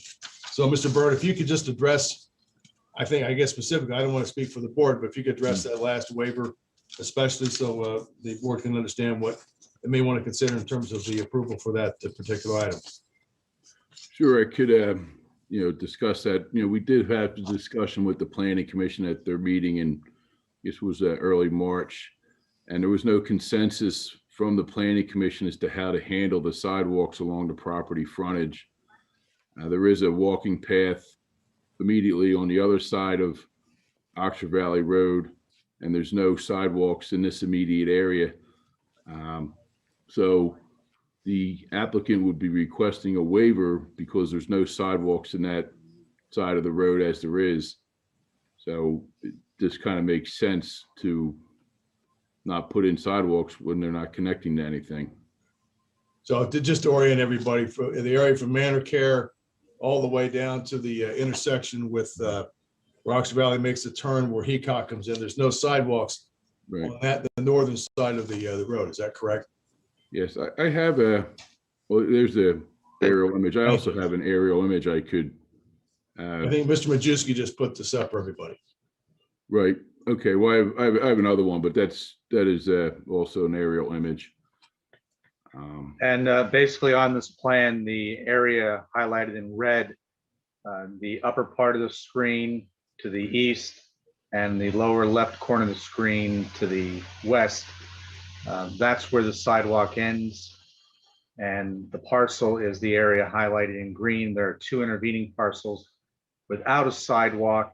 And the Planning Commission was sort of torn between whether to put that sidewalk in, even though there's a gap between the next two properties, or to maybe have the township take a fee in lieu of that sidewalk and put that in a fund that later we could possibly add that in when the time was right. So that's sort of where they landed on that waiver. Yeah, we also discussed with the Planning Commission is possibly putting a note on the plan like that the sidewalks would be deferred until a future time if they ever are installed, then the owner of that property would be obligated to install the sidewalk at that time. That gives the board at least some options they can consider. But basically, on that waiver, there's three options. Number one is either to grant it, or two, to reject it in total, or three, to have a request of fee in lieu, which you could attach to that if there's a, if you're not requiring, if you're accepting the waiver with a fee in lieu, or you could have a note on the plan as well. So that's something that you would all want to consider, I guess. And that was the only thing I think that was really kind of at issue. So what I'd like to do. Actually, Dave. Go ahead, Dan. I'm the Planning Commission liaison. So one of the other issues related to the sidewalk that may play into this, and Jim, I got to defer back to you to see if it was addressed or not in subsequent plans. If the stormwater management that's been designed for the site, correct me if I misspeak here, Mr. Majewski, but I don't believe that it considers the additional impervious area that would be added by a sidewalk at some point. Has it been redesigned to provide for stormwater management yet for that sidewalk? I believe Mr. Byrne can probably address that. I'm sure he's been looking at how to comply with the comments from our township engineer, Mr. Focal, and the comments that had come up at the Planning Commission regarding that topic. Yeah, we had already started to make the majority of the revisions to the plans. Most of them were relatively straightforward. There was some discussion about the additional impervious, and we could definitely incorporate that into the stormwater management design. That would not be an issue. There's sufficient area on the plan, and we already have a rain garden that's more or less oversized as it is. So some additional impervious would not be an issue. Okay, but the plans we have in our packet as of now have not considered stormwater management for that area yet. We have not submitted revised plans. Okay. Since the Planning Commission meeting. We wanted to get these issues resolved with the Board of Supervisors, and then we would be resubmitting plans to the township engineer to make sure that all his comments have been satisfactorily addressed. Okay. If it's appropriate, what I would do is I'll read a draft approval letter, and then if any supervisors want to make amendments or modifications based upon the discussion we just had, we can certainly incorporate that into any final motion and letter. Dave, before you do that, because I Sure. think this is the first time that at least I've been involved in this particular type of event. Generally speaking, I like sidewalks and connectivity, but I also appreciate that hypothetically, the township hasn't had a great record of taking fee in lieu of money and having it there when needed. So I guess I kind of lean towards the project plan idea, but I think Dan's point is well taken, because it's one thing to say, hey, homeowner, you're going to have to account for a sidewalk when the time is right. But it's another thing to say, hey, homeowner, your impervious space is already off kilt and you better be careful with what you build because you need to take this future thing into consideration. So you would read your thing and then we would discuss what kind of changes we would want to make and then what happens after that. Well, I think you would then you would modify the motion based upon what you would like to add or subtract. And then, again, I think it's going to be it sounds like it's going to revolve around primarily that one issue. So the rest of it will be intact. And then you can decide what to do, but basically what to do with the sidewalk and all those issues. Yes, James. I just had a quick question for Mr. Byrne. The new site for the subdivision, what's the lot size going to be?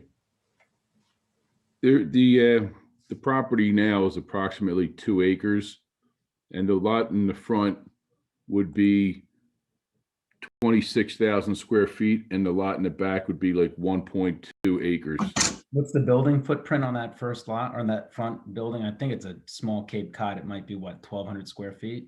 Yeah, there's an existing house on there. And that's going to stay. Nothing's being changed to that. Correct. Yeah.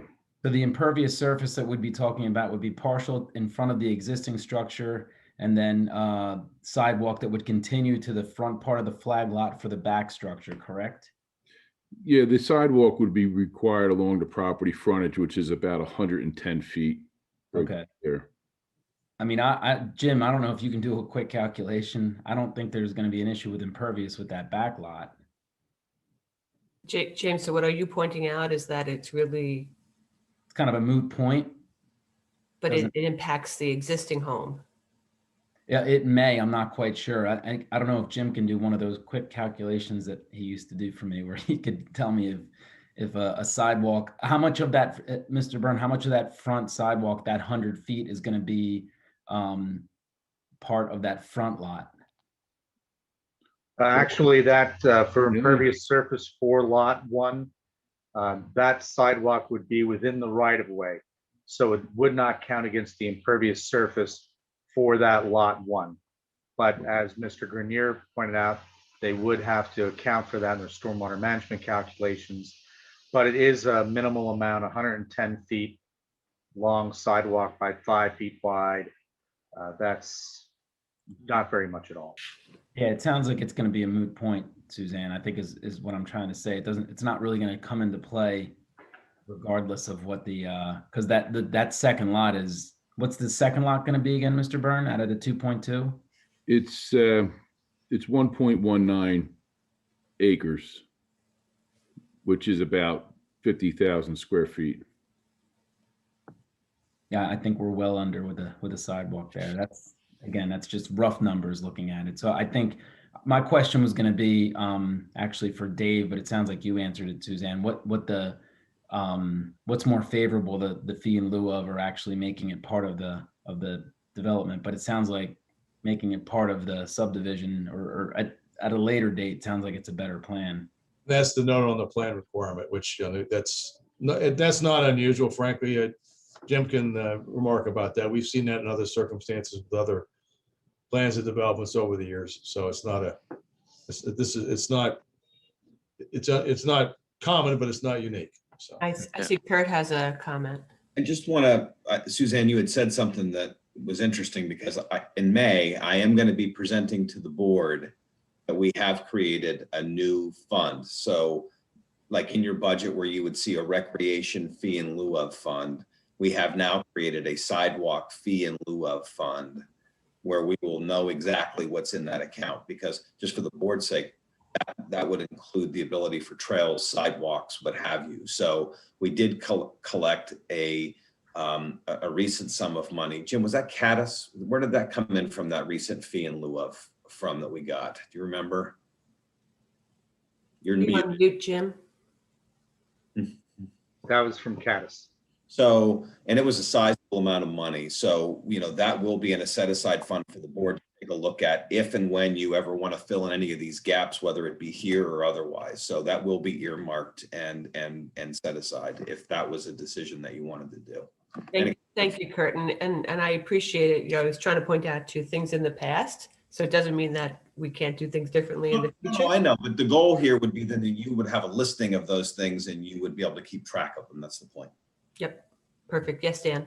Yeah, I guess I would very strongly disagree with not building the sidewalk now.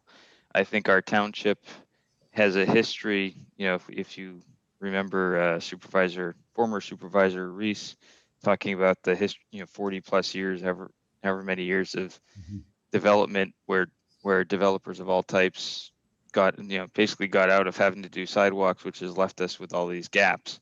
So we have a history of letting folks get away without putting in sidewalks that are required. So now it's. Can I just? I'm not done yet, Mr. Burns. Excuse me. And on this road, we talked about this at the Planning Commission. There are significant sidewalks. There are large lots adjacent to this one that may have a future sidewalk development that would connect within just a few feet. So I would be very much against providing yet another waiver to not allow for sidewalks. And I do think we have to write it into the plans to since they haven't done it yet, to make sure that we do address the stormwater management issues associated with the new impervious specific to the sidewalk, because it is at the other end of the lot from where the stormwater management is being done. Previously at the Planning Commission, the applicant was hoping that the township would take care of that stormwater management because it's on the road, and that's not something that we should be responsible for. Someone else's impervious. So I would be very strongly against allowing them not to put in the sidewalk at this time, because like to your point earlier about fee and lieu, there can be history, and then to the point that Supervisor Reese used to make about sidewalks never being implemented that probably should have been. I think we need to get away from that approach and put sidewalks in where they should be. Yeah, I just like to make or say something. We were talking about the waiver because I thought it was a good idea, but considering all the discussion going on with this item, I would just suggest that we remove the request for the waiver and that the applicants just build the sidewalk and be done with it. Can I just make a quick point? And Dan, to your point, We're just going to request the waiver. We're not requesting the waiver anymore. And I appreciate that. And Dan, to your point, I agree 100%. But if you look at what this parcel is, you're still going to have essentially two other parcels on either side of it with no connectivity. So now what you're looking at is essentially an island of a sidewalk between two other sidewalks with no connectivity anyway. So I think it may be better to say, once those other two parcels are going to be sidewalked at whatever date, we make it all part of one project rather than just having an island of a sidewalk kind of in front of just one property. And from a consistency basis, it may not even be the same type of sidewalk down the road if it doesn't go for another, however long it goes. But I do understand your point that you need, but essentially you're not connecting it. Well, that's the problem, is that they never get connected because the same approach is taken over and over and over again, and they never get done. So but from an aesthetic, how is that going to look if it's not going to? It's going to look like a sidewalk on like every other part of this road. But if those the two other parcels, the adjoining parcels don't have sidewalks, so you're essentially just going to have sidewalk in front of this one property. This is the same. There was no consensus with the Planning Commission, and as I just stated, I think we're just going to remove the request for the waiver of the sidewalks and just install it. Here's what I would. I'm sorry. Fee in lieu of, if they're not going to get the benefit of the sidewalk. Yes, Fred.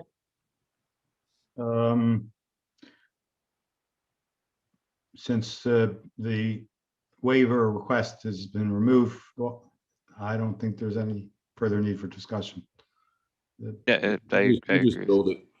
I was going to say, what I will do is I will read it without the waiver request, And then, if there's something somebody wants to add or modify based upon that, then that can be done as an amendment after I read this. So let me get this going so we can hopefully get, understand what the motion is going to be. And I'll supply the final version letter to, obviously, to Mr. Byrne as well as to Janelle Keeslick after the meeting tonight. So that'll be included in the minutes. Again, this is a plan that proposes to subdivide an existing lot and to construct a single-family dwelling on the new flag lot. Also proposed a stormwater management, grading, erosion control, and the flag lot driveway connection to Oxford Valley Road. The subdivision plans submitted to the township include, and by the way, this is tax map parcel 20-032-017. The plans include a plan of minor subdivision for 1442 Oxford Valley Road, made for George Gomez, September 29, 2020, is prepared by Eastern/Chadrow Associates, Inc. of Warminster, Pennsylvania. Also, post-construction stormwater management report dated September 29, 2020, also prepared by Eastern/Chadrow Associates, Inc. of Warminster. Requested list of waivers dated September 29, 2020, is prepared by Eastern/Chadrow Associates. Next, a list of adjacent property owners, undated, as prepared by Eastern/Chadrow Associates of Warminster. Next, a letter of no impact upon the provisions of fire services dated April 22nd, 2011, as submitted by James V.C. Yates, Fire Protection Consultant. Next, sanitary sewer review letter dated April 12, 2011, is prepared by Remington and Vernick Engineers, Conshohocken. And next, the sketch plan review letter dated June 6, 2011, is prepared by Remington and Vernick. All of the aforementioned plans are outlined above or hereinafter collectively referred to as the plan. Unless otherwise addressed during the approval process, the approval of the plan is subject to all the terms and conditions contained in this letter. The applicant is required to comply in all respects with each and every requirement of the Lower Makefield Township subdivision and land development ordinance, the Lower Makefield Township zoning ordinance, all of the municipal ordinances and regulations, and with the laws and regulations of every level of government having jurisdiction over any aspect of the property. All references in this letter are to the ordinances unless otherwise indicated, and furthermore, all references in this letter to you shall mean without further explanation to the applicant of the project. The Township Board of Supervisors presumably will approve the plan based upon this motion, subject to specific compliance with the following terms.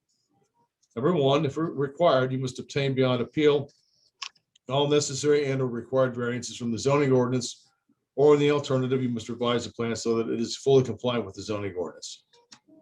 Number two, in addition to the foregoing, you shall comply with the requirements set forth in the letter dated February 8th, 2021, prepared by the Township's engineering consultant, Remington and Vernick Engineers, which is incorporated by reference. Number three, you shall comply with all requirements and determinations of the Township sewer engineer regarding the proposed sanitary sewer facilities, including but not limited to all requirements and conditions as more fully set forth in the review letter dated February 12th, 2021, as issued by Ebert Engineering, Inc. Next, you shall comply with all requirements and determinations of the Township's traffic engineer, including but not limited to all requirements and conditions as more fully set forth in the review letter dated February 16th, 2021, as issued by Safe Highway Engineering, LLC. Next, you shall comply with all requirements and determinations of the Yardley Makefield Fire Company, including but not limited to all requirements and conditions as more fully set forth in the review letter dated January 25th, 2021. Next, you shall comply with all requirements and determinations of the Bucks County Conservation District, including but not limited to all requirements and conditions as more fully set forth in the October 13th, 2020 review letter.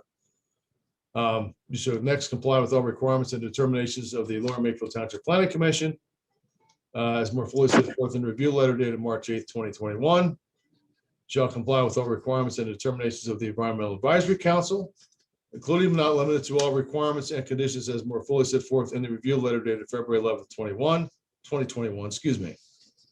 Next, you shall pay all required fees as applicable as set forth in the applicable ordinances, unless noted otherwise and as determined by the township prior to the recording of the final plan. If applicable, you must obtain any and all necessary approvals from any and all other applicable governmental entities having jurisdiction over this project, including but not limited to the Lower Makefield Township Traffic Safety Officer and the Pennsylvania Department of Environmental Protection. In addition to the foregoing, as requested, the Township Board of Supervisors, upon your request, has granted waivers from the following requirements of the ordinance. Number one, waiver from section 178-27.b of the ordinance to not submit 25 sets of minor subdivision plans as required. Number two, waiver from section 178-81 point capital A of the ordinance to not require additional street trees along Oxford Valley Road. It is your responsibility to incorporate the items in this letter into your final record plan, which will be executed and recorded after it's been reviewed by the township engineer and all other appropriate professionals. And Mr. Byrne, on behalf of Mr. Gomez, Ms. Gomez, and anybody else who was considered to be an applicant, do you agree to the conditions set forth herein if this becomes a motion of the Board of Supervisors? I have a question. I don't think I've ever received the Planning Commission's memo dated March 8th. I can, it's a very relatively short memo. I have it actually here. Hold on just a second. I was at the meeting, but I never saw the final. Yeah, it was, hold on just a second. I do have that.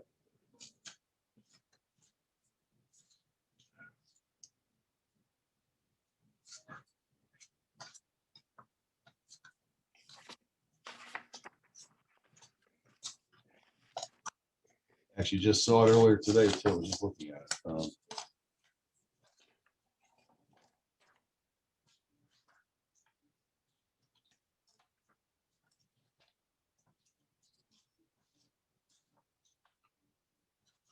Jim, do you have that memo handy? Yeah, I know I can access it, but go ahead, Jim, if you could get it, I could get it real quickly here. Yep, calling it up now.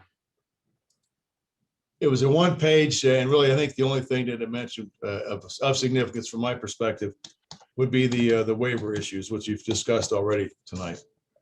Right. In regards to the environmental council letter, they had some suggestions in there about possibly putting a fence in the rear yard. I don't think that's necessarily agreeable.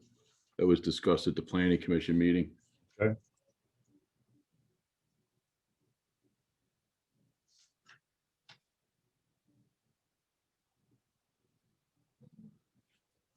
Suzanne? Looking at their letter, they talk about protection of the stream buffer. Right. Mhm. John has a question. Yeah. Go ahead. Given that the applicant doesn't have the Planning Commission memo and some other stuff, would it be fair to the applicant to perhaps table this to the next meeting? I know, given where we're at, it would give the applicant the comfort in knowing that they've reviewed everything 100%, or at least the engineer for the applicant to make sure that that's the case. And they can come back, and it could be presumably a relatively quick discussion to make sure that all the I's are crossed and the T's are dotted, if you will. That makes sense to me. So I'd like to make a motion that, if that's okay with the applicant, I don't want to. Well, yeah, we'd like to just move the project along, get it approved. You know, we're not necessarily disagreeing with anything. It's just that we put things in the resolution there with a memo that we didn't have a chance to look at, and the only thing that it was the issue that I thought too was the waiver for the sidewalks, and that's been pretty much discussed and agreed that the sidewalks would just be installed. I would just propose that the board's inclined to just move ahead with the approval of the plan, and then we could just wrap up the minor details with the township staff. So I could certainly remove my proposed motion to table as long as you're comfortable with everything in the memos, and then I'm okay with that. Yeah, it is. We discussed it with the Planning Commission was the only memo. I didn't see it, but I was at the Planning Commission meeting. So if it's generally in agreement with what we discussed, then I don't have a problem with it. Yeah. Then, okay, just as long as you're knowing, I don't want you to feel like two things. I want to be respectful of your applicant, of your client's rights. So that's the reason why I asked the question. I don't want you, also too, I don't want you coming back 6 months from now with a disagreement. So that's where but I'm very flexible. That's fine. Well, we did, mention that we did discuss the environmental council's memo at the Planning Commission meeting, and said that it was not something that we wanted to put a fence in the backyard. That was the only thing, and it's not a requirement. It's just a suggestion from them. Well, that's, I think, as it is an advisory board and a suggestion, it's not a necessarily will comply because it is an advisory board. With respect to planning commission, I do have the memo in front of me. It's very short. It's actually from Mr. Majewski, who was summarized it for us. It's really the summary. Number one, they approved the February 2021 meeting minutes, which has nothing to do with this. And then the planning commission voted 5-0 to recommend to the board of supervisors approval of the minor subdivision plan as submitted, subject to compliance with the Remington and Vernick review letter dated February 8th, 2021, compliance with the letters from Safe Highway Engineering, Ebert Engineering, and the recommendations set forth in the EAC letter dated February 11th, 2021, leaving the issue of a conservation easement to the discretion of the board of supervisors and the applicant, which has not been discussed. And then they did recommend approving 2 of the 3 waivers, but since the third waiver has been withdrawn, that's not an issue tonight. So that was a planning commission recommendation. Respectfully, can I ask about the proposed conservation easement? Sure. I mean, I don't have the information on that before me. That's something as Mr. Majewski or Mr. Byrd could discuss.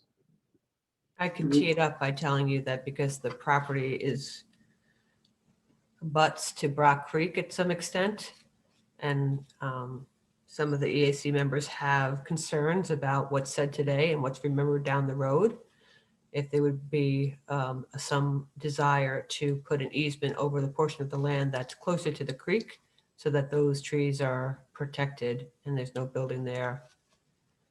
Yeah, and actually, Suzanne, I think they were actually mistaken. Mr. Byrne, I think you and I both found this at the planning commission. Yes. It's actually a tributary to Brock Creek that's in closest proximity. They're actually a fair distance away from Brock Creek. Correct. So that's somewhat important because I think, sorry, John, for jumping in here, but one of my related questions, there's the conservation easement issue, but there's also setback issues. I'm not positive there's setback issue. I want a clarification on this from Mr. Majewski, actually. In terms of the setback requirement from if you look at the plans, what's labeled as the waters of the Commonwealth there, that's the closest stream in proximity. We do have setback requirements, and there is some land disturbance fairly close for your discharge location, right? For your basin. So I'm wondering, are we clear on that? And then how does that play into everything else? Because once you get within 50 feet of a stream, both at the local and state level, you start to potentially have issues. Yeah, that's one of the issues in the engineer's letter that we've addressed. We're going to modify that outlet so that it's more than 50 feet away. There will not be any grading within that 50-foot setback from the top of bank from the water course. And you are correct. It's not actually Brock Creek. It's, an unnamed tributary that drains through there. So. Yeah. And your discharge there, your spillway, whatever we want to call it, is that coming out as basically like a level spreader, or is that going to be more? That's a rain garden there. And what we're proposing would be to have the rain garden doesn't really have a discharge, and the only water that really gets out of there would be through an under drain. But we could provide some type of additional level spreader or, erosion protection. Yeah, personally, I work in this world. That I've been getting a lot of pushback on some of that stuff at the state level for much larger projects, with significant flows. But that's when we're getting that close, we get a lot of pushback on that. So anything you can do to help reduce erosion there would be appreciated. Right, and that is one of the items in the engineer's letter that's definitely a will comply. Okay. But getting back to before I interrupted John here, getting back to the issue with, because you do the back lot there, some pretty good sized trees, right? Is there consideration for a conservation easement back there? How have you considered that? There's requirements in the ordinance we have to put on there about the limit of, I won't say disturbance, because we're really not disturbing any of the trees. There's a couple trees along the driveway, but there is provisions on the plan for protecting the trees. We're limited by the amount that we're permitted to disturb. Madam Chair, Yes, Fred. just a point of information. John, did you withdraw your motion to table? Yes. Sorry. So Dan, it's what, just so I can try to be clear, since we now know it's not Rock Creek, but an unnamed tributary, are you asking the applicant if, with that clarification, if there would be a willingness to have, or the board, if there is a desire to place an easement over that portion of the parcel that? Yeah, I think it's a two-part question. One, you have, I guess the first part is, does this the back area, does that qualify as a woodlands? It Yeah. looks like it does, right? Yeah. Yeah. Okay, I thought so. So with that, you have setback requirements from woodland, certain percentage of impacts you can have, and the rest you can't touch. By nature of the ordinance, it's almost like you're having a default conservation easement over it, right? So if you're not, it's sort of built in. It's identified on the plan as the limit of the woodlands, and there's a permitted or percent disturbance indicated. That was one of the comments that was a will comply, that we have to have a setback measured from the woodland area.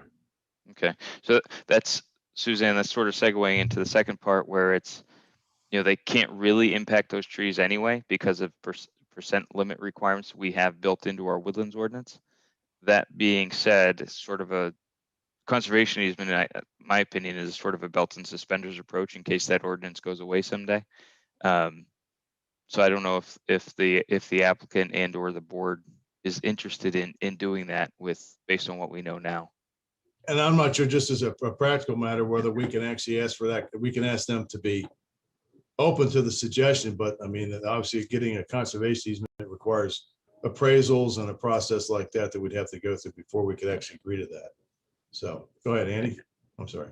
If I could suggest maybe a potential solution, to list those trees or those woodlands as a best management practice, because it is protecting the stream bank for stormwater management, and incorporating that into the operation and maintenance agreement for the property. That's a nice workaround. Andy, if that's what the motion will look like after tonight, I'll have to ask you for that language before tomorrow. I can finalize this letter then. Thank you. I've already forgotten what I just said. So. Well, of course, it means being recorded, so we can find it out. So, are you calling it a riparian buffer? Is that what you're calling it? Yeah. Fine. What now? I'm sorry, I'm losing it on the page here, but a related waiver request. There's the additional street trees, right? That to me is it. And Mr. Byrne, please tell me if I misspeak here, but that's partially, I believe you have an overhead line at the street. Is that correct? Overhead utility line? There's overhead lines, and there's the driveways, and then the Yeah. existing water and sewer services for the existing house.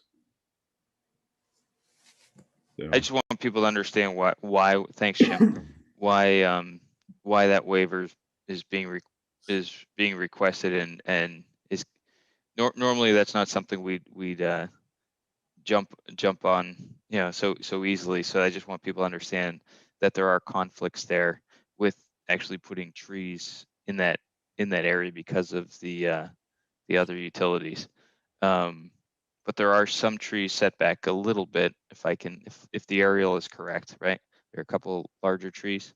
there's a couple trees in the property, yes. Would it, in lieu of doing the trees, would your client be amenable to some other lower, if the conflict is only above ground and not below ground, and you could work it in there, would they be amenable to some other type of, I'll say street side, or kind of close to the street landscaping, like more like shrubs that wouldn't grow to be and have clearance issues with any of the distribution lines that are there? I'm not sure what you're asking. I mean, landscaping would be kind of a personal preference on someone's private property. Well, no, so we They're have coming to landscape push buffer the values of requirements. something, you So, know? so we have a street tree requirement in our SALDO for most subdivisions. In this case, you're asking for a waiver from that requirement. We also have landscape buffer requirements that we use depending on the type of development, setback requirements and all that. So now when landscaping is often a part of our subdivision requirements rather than personal preference all the time. So if there's I'm just wondering from a consensus of the board, if there's any concern with the lack of street trees, is the board interested in any sort of landscaping in lieu of street trees to address some of the why we have street trees to begin with in our ordinance?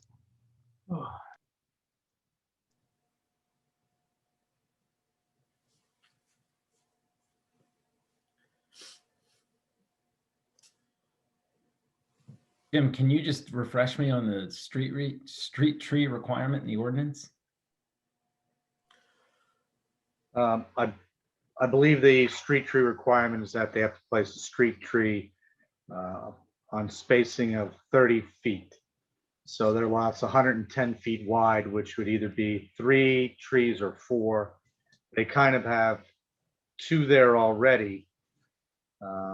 So they're basically like 1 or maybe 2 trees short without really a good way to put those in.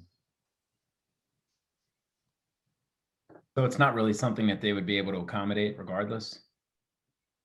Yeah, as Dan pointed out, you have a sewer line, you have the water line, you have utility lines, you have a big tree there, you have the driveway, the utility lines.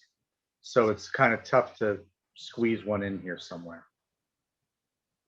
They can put it somewhere, but it's just difficult to put it in along the road.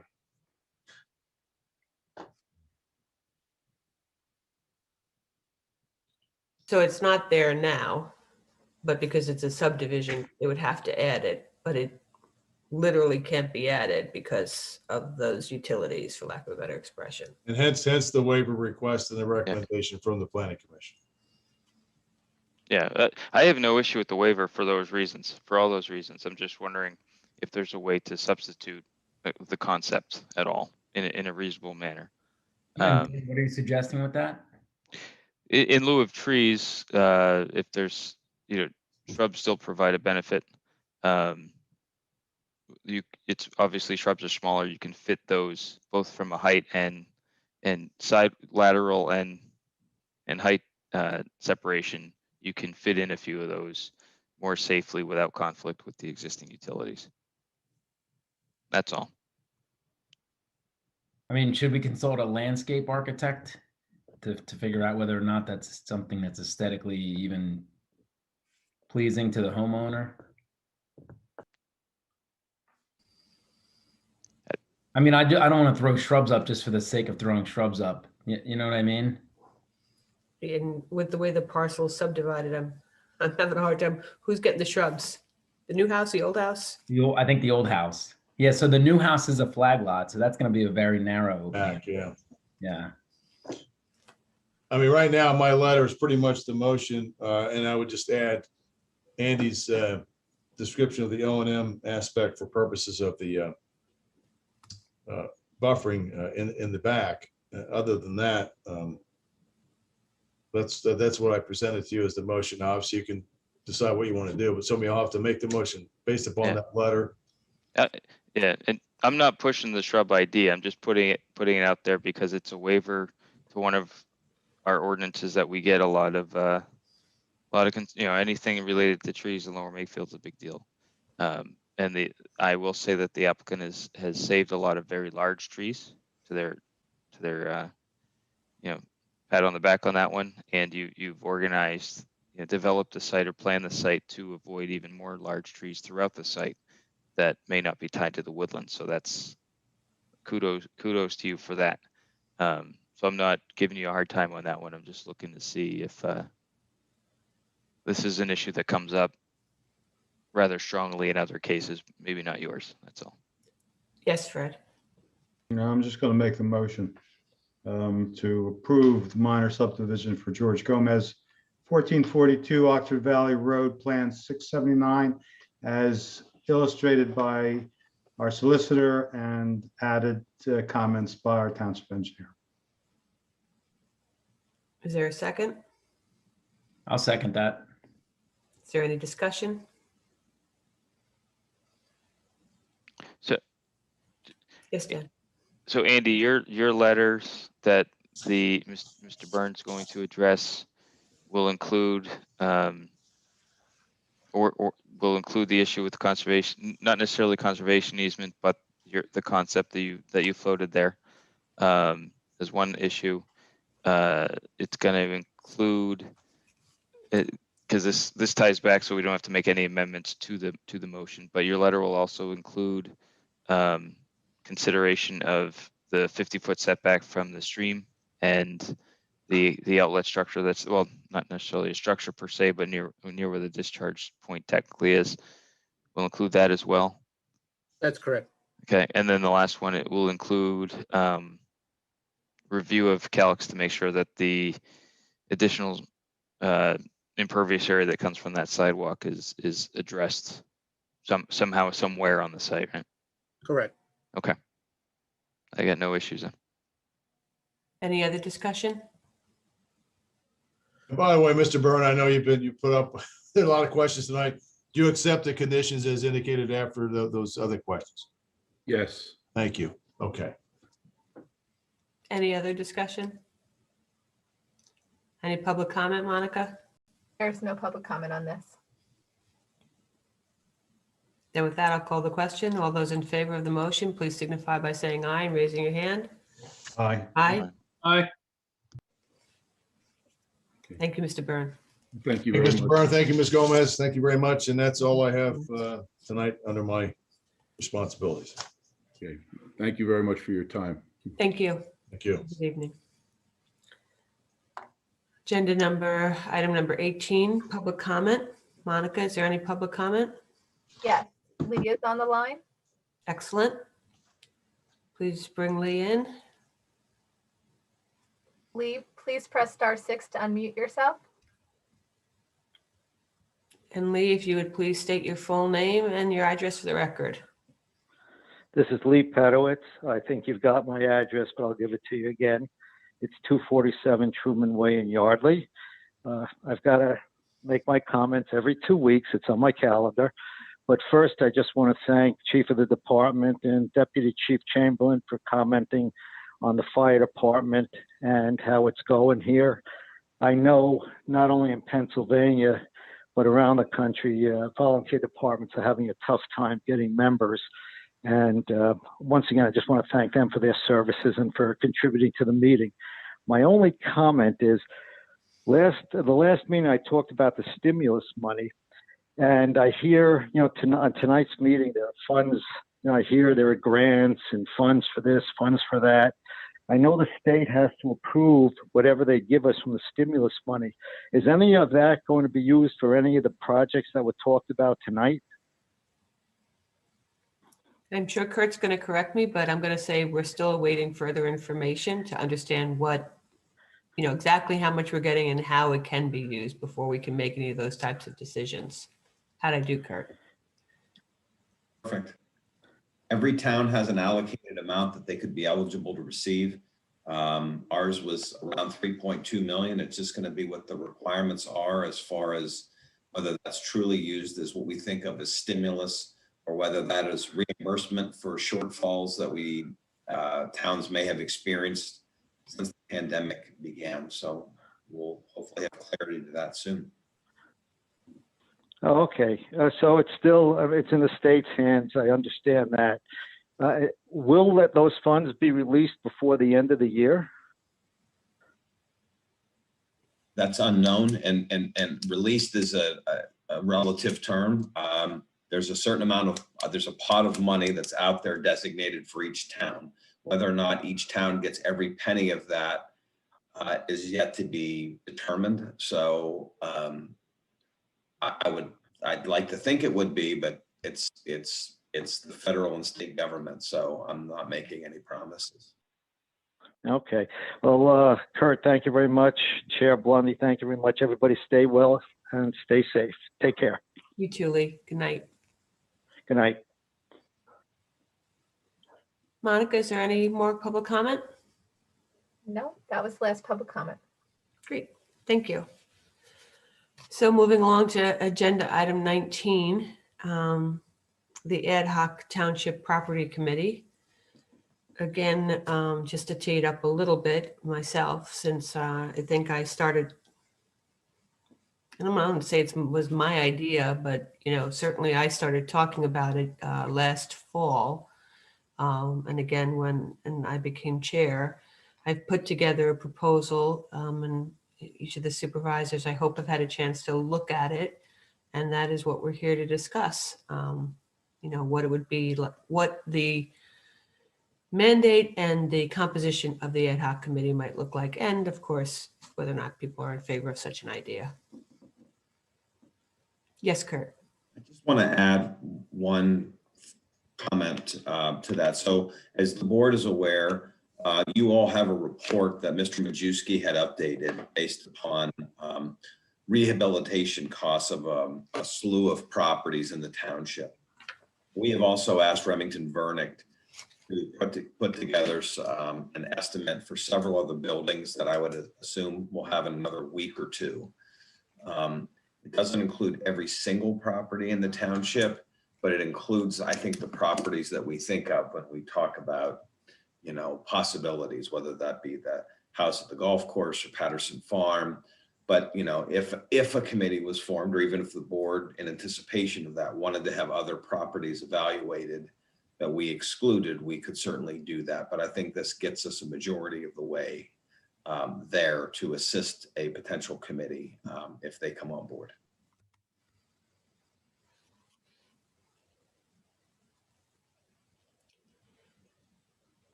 Discussion? Discuss amongst yourselves. That's all I have. Yeah. Do you all just want to say it's a great idea? We can move it along to the next agenda. Yes, Dan. Yeah, no, I think I'm glad we're doing this. Whether we all agree with the nitty-gritty details of everything, I don't know, but I think we need to progress this. This is something, back in 2019 when I was chair, that's when we started putting the township properties on the agenda, the inventory and status update, so we could progress to what we're talking about now. And it sounds like we're almost there. My only concern, if there is one, I don't know if concern's the right word, but is that to make sure that we have, as we start to progress with this concept, is that we have all that data that we're soon to be getting. It sounds like, Kurt, that we have part of it now, which is great, and we should be getting more of it. So we just want to make sure that we have enough data to go forth and come up with these ideas. I did want to, I've been looking, I had heard there was something out there, and I finally found it as sort of and I haven't read the whole thing, but as sort of a reference document for us. Back in 2007, there was a document published called the Patterson Farm Strategic Vision. I have to think Mr. Majewski has it memorized for some reason, because it's just who he is.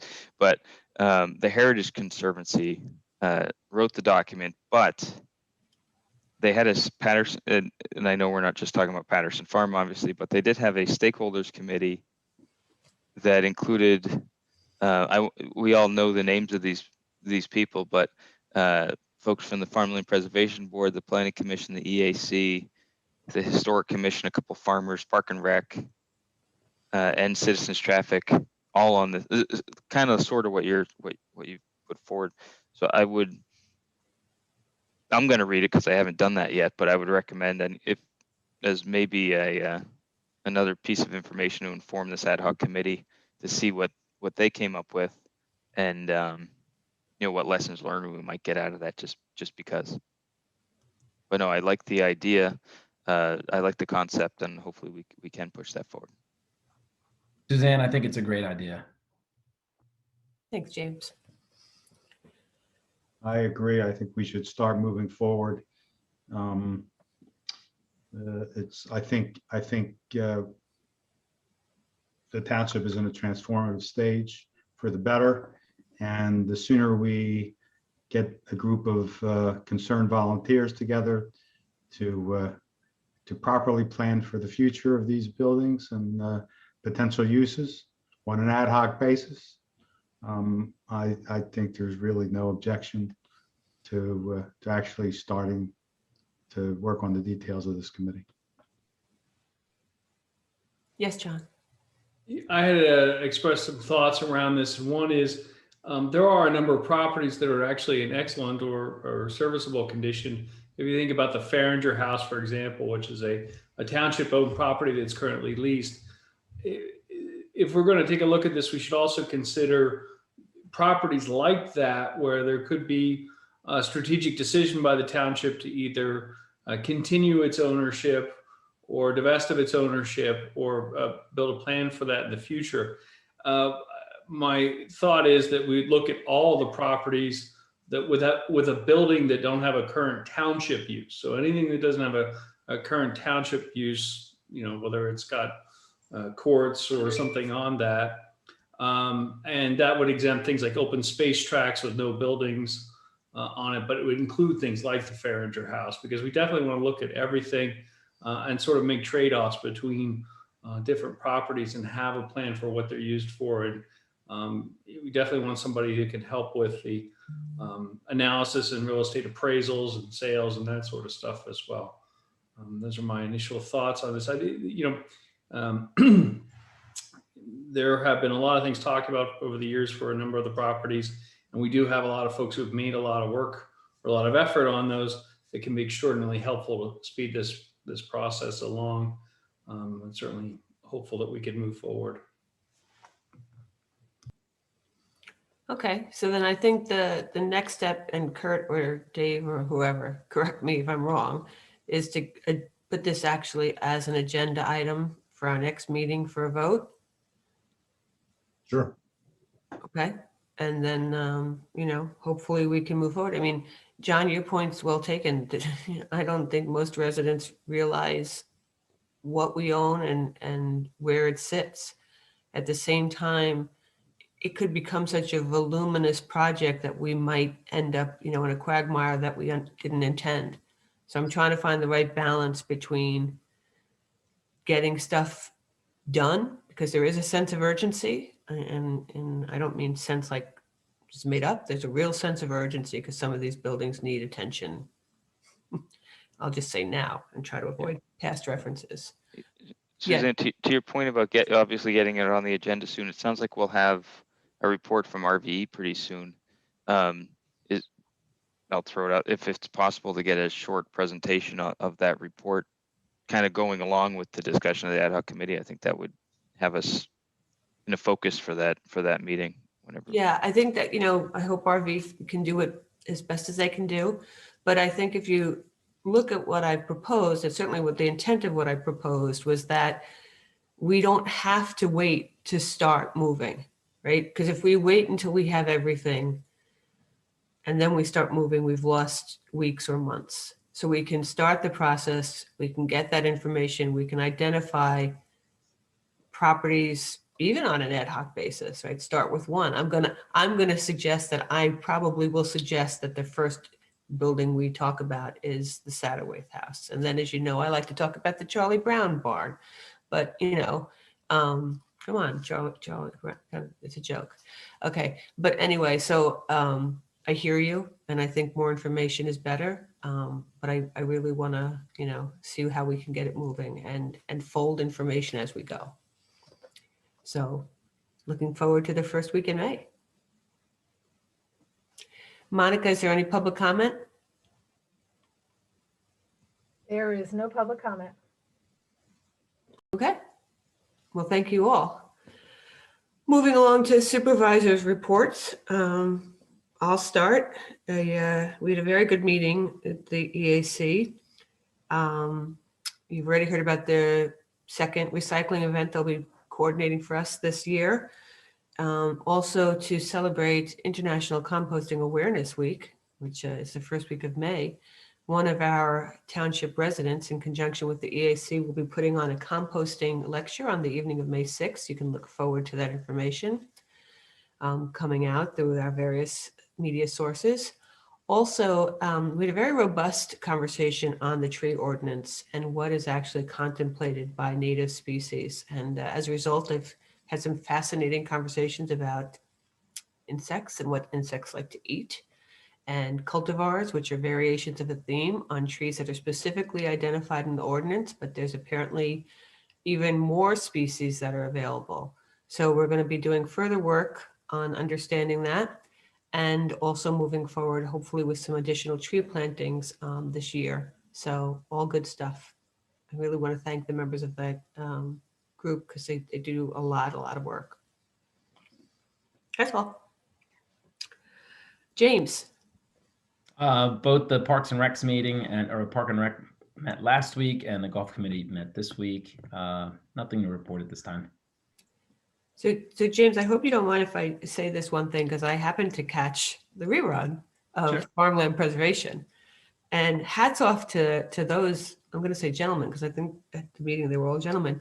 They're going to be putting up a bee colony in connection with a resident who has a specialty in whatever the fancy word for bugs is. And they're going to put it on farmland in an area that is protected and safe from the public. But that will help. We all know there's a bee shortage, and obviously having pollinators is really important. So more kudos to our great volunteers and all of the work that they do to keep our township a great community. Yeah, I agree. I think it's behind the gentleman's house, actually. So he's gonna he can go out the back fence. Yeah. They're gonna go out there and build a little gate for him and everything. Yeah, good stuff. Yeah, it's excellent stuff. So yeah, that was a positive that came out of that meeting. Thank you. Fred, your turn.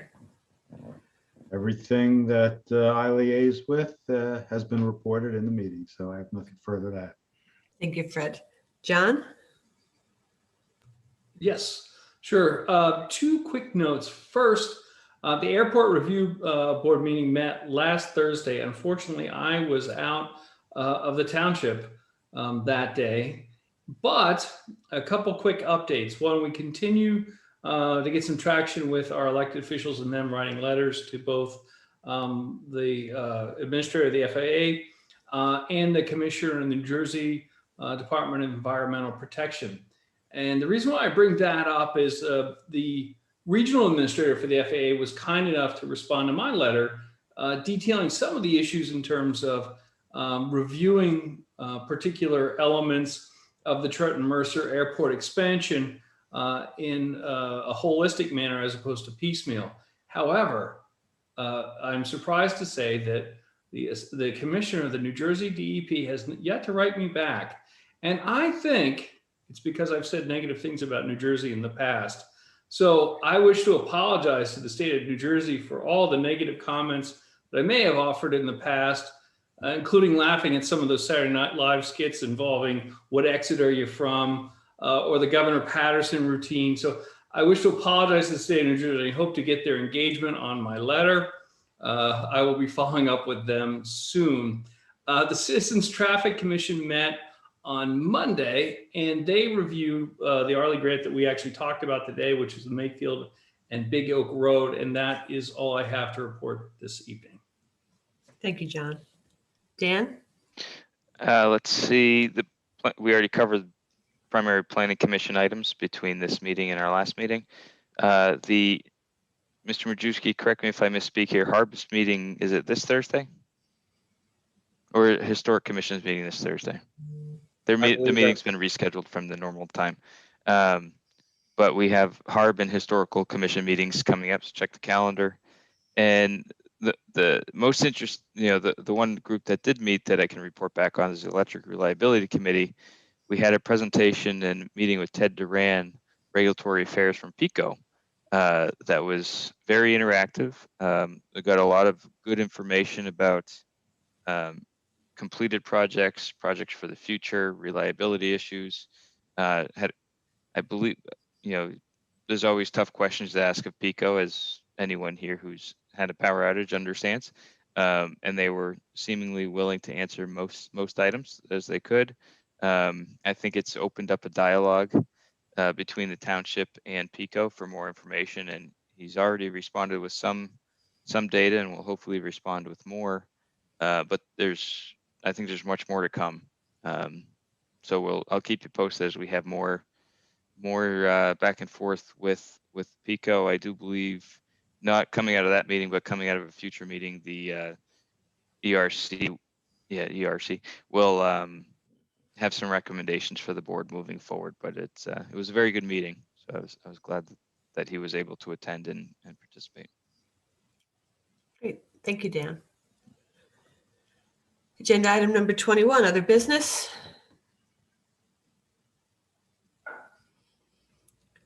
22, appointments to boards and commissions. Then item number 23, there being no further business of the board, this meeting is adjourned. Thank you all, and have a great night. Good night. A great Be night. well.